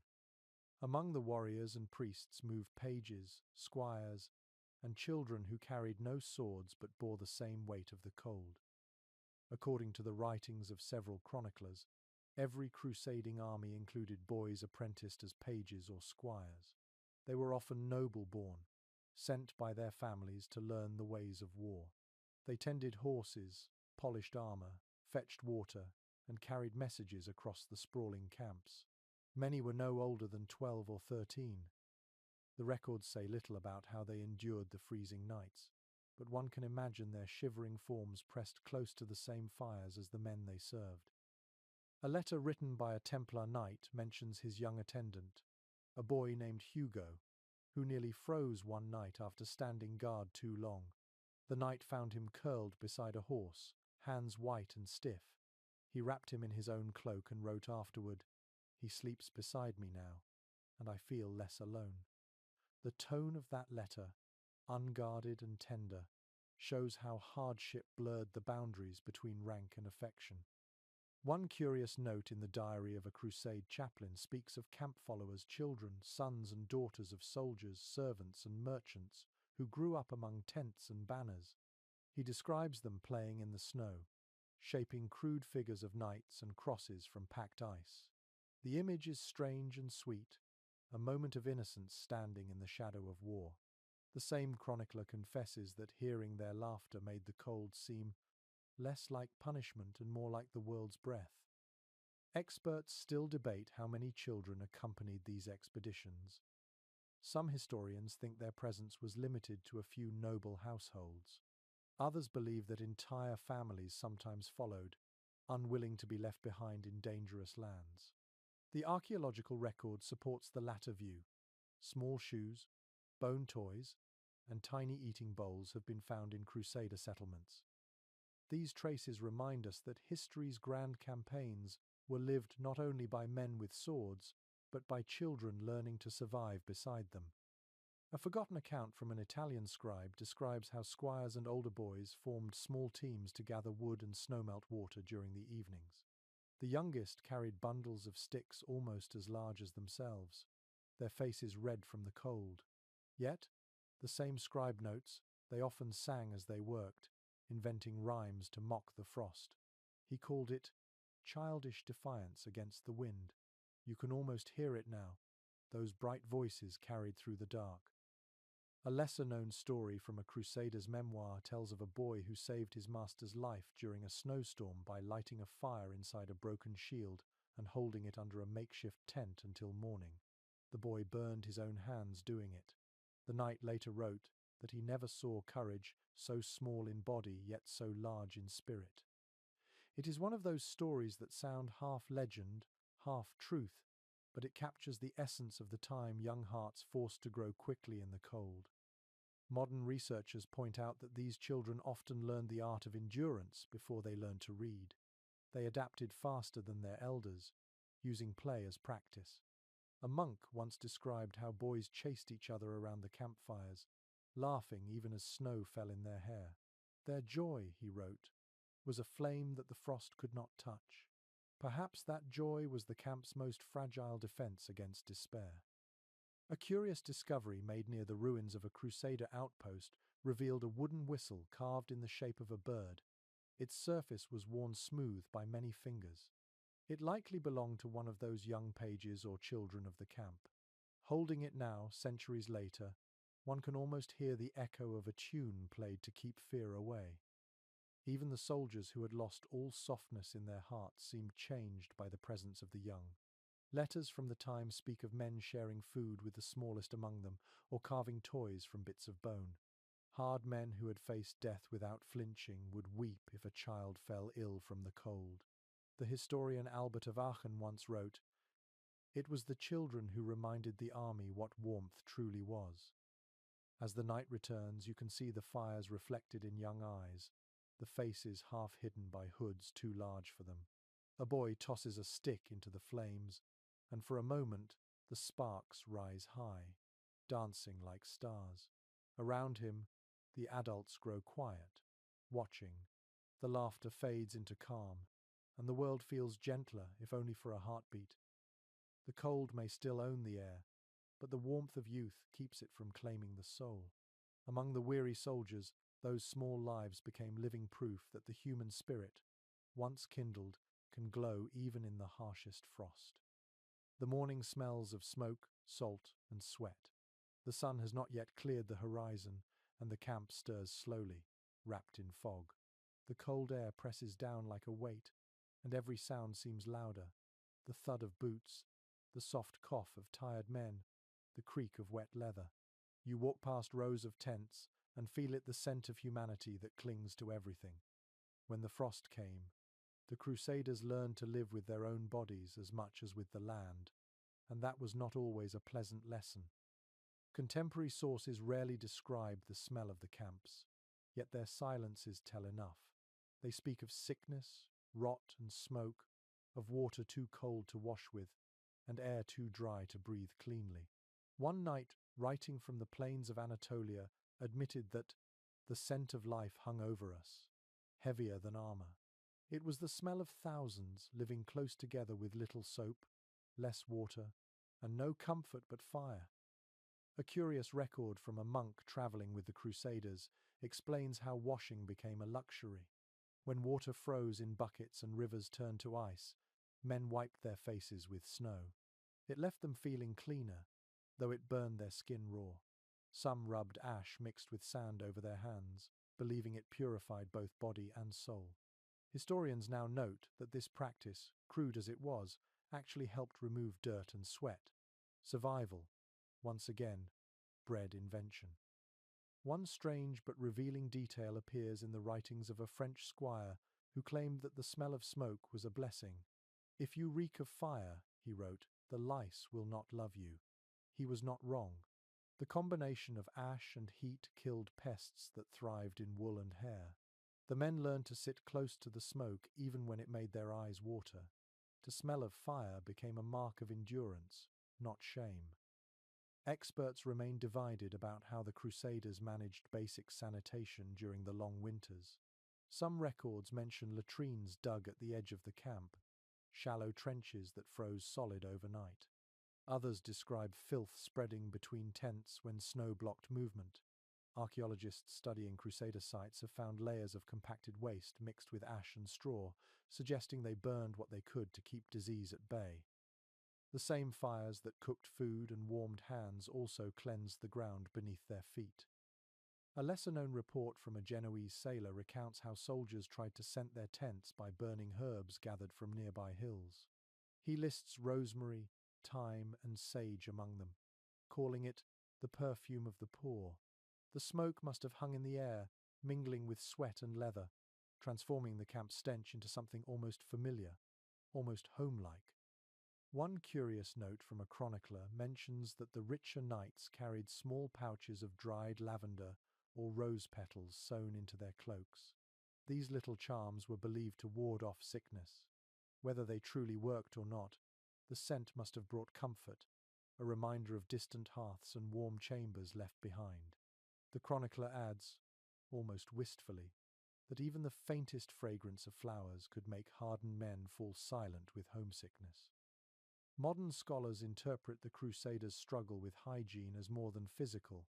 It was psychological too. Living surrounded by grime and odour forced them to accept that holiness and filth could coexist.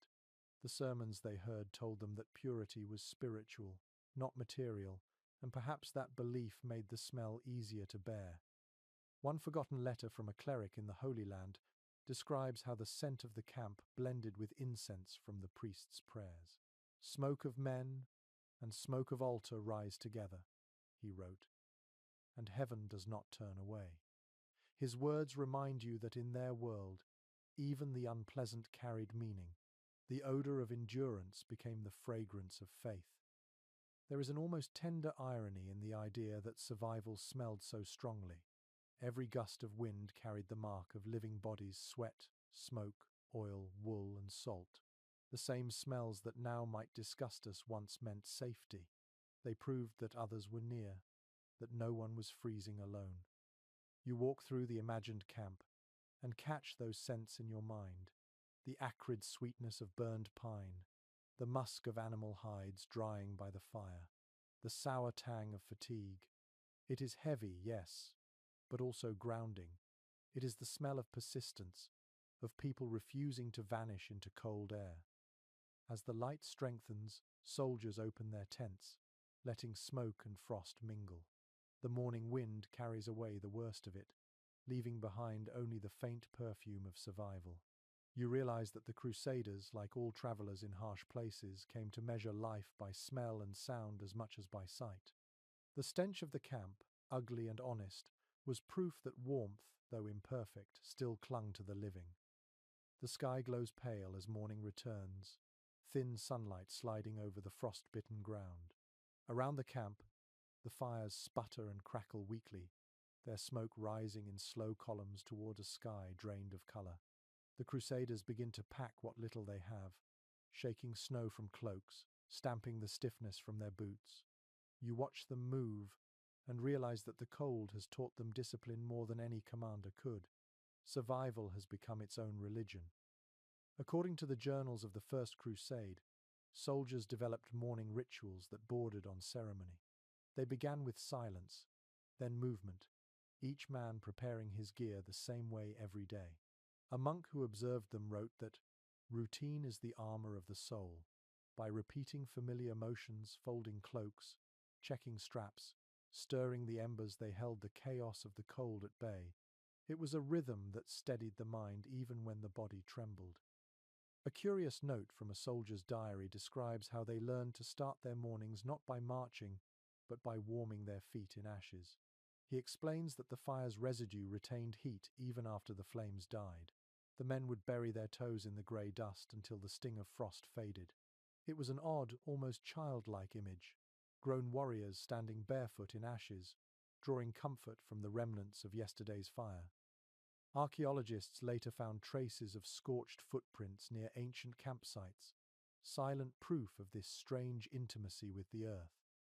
One obscure account from a chronicler tells of soldiers facing the dawn together, lifting their hands toward the rising sun to catch warmth on their palms. The chronicler, awed by the sight, compared it to prayer. Historians still debate whether this ritual was born from faith or habit, but the act itself feels sacred. When light returns after a night of frost, it is natural to greet it as salvation.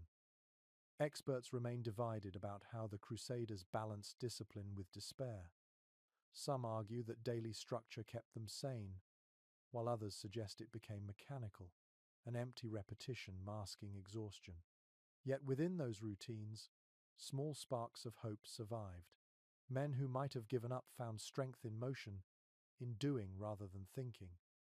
A lesser-known story written by a scribe in the Third Crusade tells of an old soldier who kept a tiny piece of coal wrapped in cloth.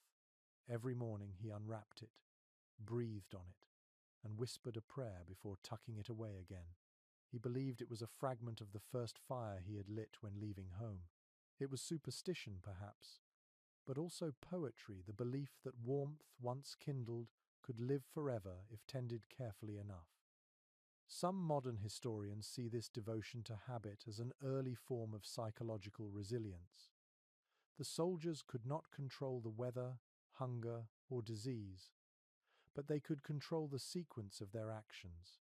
To light a fire, to polish a blade, to whisper a prayer, each act became an anchor holding them steady in the storm. One curious document from a Cistercian chronicler mentions that the Crusaders began marking the passage of winter by counting the layers of soot on their pots. When the soot grew thick enough to dull the metal completely, they said spring must be near. The measure was nonsense, of course, but it gave them something to look forward to. In that superstition, you glimpse the most human of instincts, the need to believe that endurance will end in reward. The mornings in those frozen camps must have had a strange beauty. The air shimmered with frost, turning the edges of tents into delicate crystal. Horses stamped their hooves, shaking clouds of steam from their nostrils. Somewhere, a squire's laughter echoed, brittle but alive. Each breath hung visible for a heartbeat before vanishing, like a reminder of how fragile warmth could be. A forgotten soldier's poem, scribbled on a scrap of parchment, survives from that era. It reads, "We rise with ash on our hands and sun in our eyes, and still we live." Simple words, but they carry the weight of centuries. They tell you everything you need to know about these people who refused to surrender to the cold. As the camp comes fully awake, the fires are rebuilt, the prayers are said, and the march begins again. The ground crunches under boots, and the air fills with the steady rhythm of movement. Behind them, smoke drifts upward from the abandoned embers, marking the place where another night was won. You feel the quiet pride that must have filled their hearts, the understanding that survival itself was a kind of victory. No glory, no battle cry, only persistence. They had learned the secret of the frozen world, that warmth is not a gift but a practice, a daily act of defiance. The Crusaders, hardened by endless nights, carried that lesson with them long after the snow melted. Evening returns one final time. The light fades slowly, like breath leaving the sky.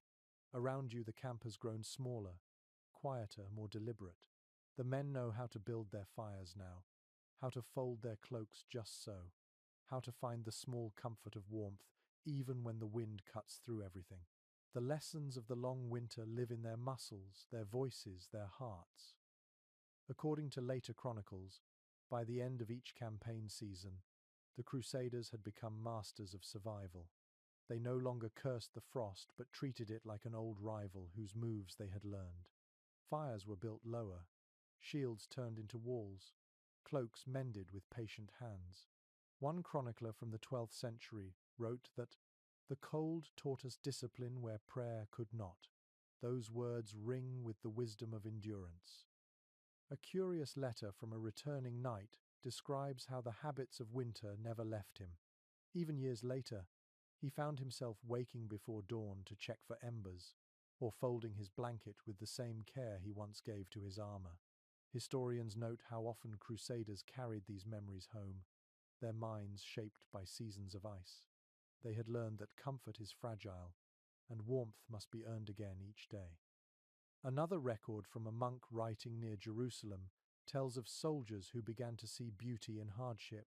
He said they called the frost God's quiet fire, a phrase that puzzled later scholars. Perhaps they meant that even cold held its own kind of grace. The frost marked the world with light, and to see it glint at sunrise was to glimpse the divine in the simplest of things. Experts continue to debate whether the Crusaders' endurance changed the course of their campaigns. Some argue that the cold broke their spirit. Others claim it forged it. The truth lies somewhere in between. Hardship does not make heroes or saints. It reveals what already lives within. The chronicles show both cruelty and kindness, despair and determination, woven together like threads in a single frozen tapestry. A lesser-known anecdote tells of a soldier who carved a small sun into a piece of bone and carried it in his pocket for luck. He said it reminded him that the light always returned, even if hidden. When he died, the charm was found beside him, worn smooth by touch. Archaeologists unearthed it centuries later, and scholars now display it in a museum, calling it the Pilgrim's Sunday. You imagine him holding it through the nights, a private ember of belief. Modern historians who study these campaigns often speak of survival as the Crusaders' truest achievement. Against frost, famine, and fear, they built not monuments but habits, the quiet architecture of endurance. Every act of layering fabric, lighting a spark, or sharing a meal was a declaration that life would continue. These small, stubborn gestures became their legacy. The wind softens now, carrying the faint scent of smoke and cooked grain. The soldiers gather close, not to fight, not to plan, but to sit together in silence. The fire's glow catches the frost on their armor, turning it to gold.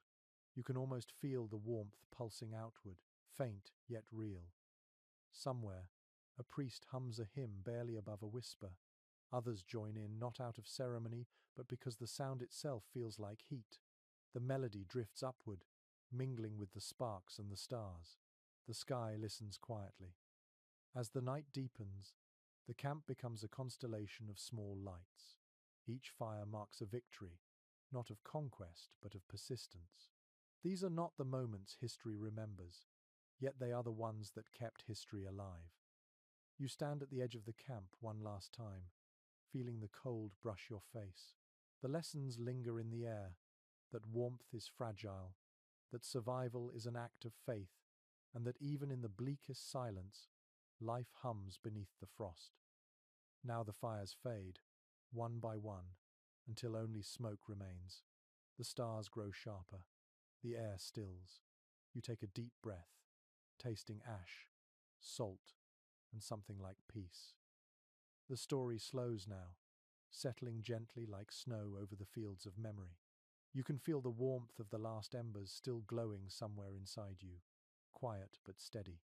The voices of the Crusaders fade into the distance, their laughter and prayers carried away by the soft wind of time. What remains is stillness. You picture the camp long after everyone has slept. The fires are out, the world silver under moonlight. Frost sparkles on every tent, every sword, every strand of hair. Yet beneath that fragile layer of ice, hearts still beat, slow and certain. The cold has lost its edge. Your breathing slows too. Each inhale feels deeper, calmer. The frost melts away with every exhale. You are warm now, wrapped in the same stubborn endurance that kept them alive. The night is no longer an enemy. It is a blanket, vast and soft, covering the earth in quiet mercy. So, rest now. Let the echoes of those fires drift through your thoughts like gentle smoke. The world outside is still turning, but for this moment, everything is peaceful. Everything is warm. Sleep well, traveler of history. Tomorrow, the dawn will come again.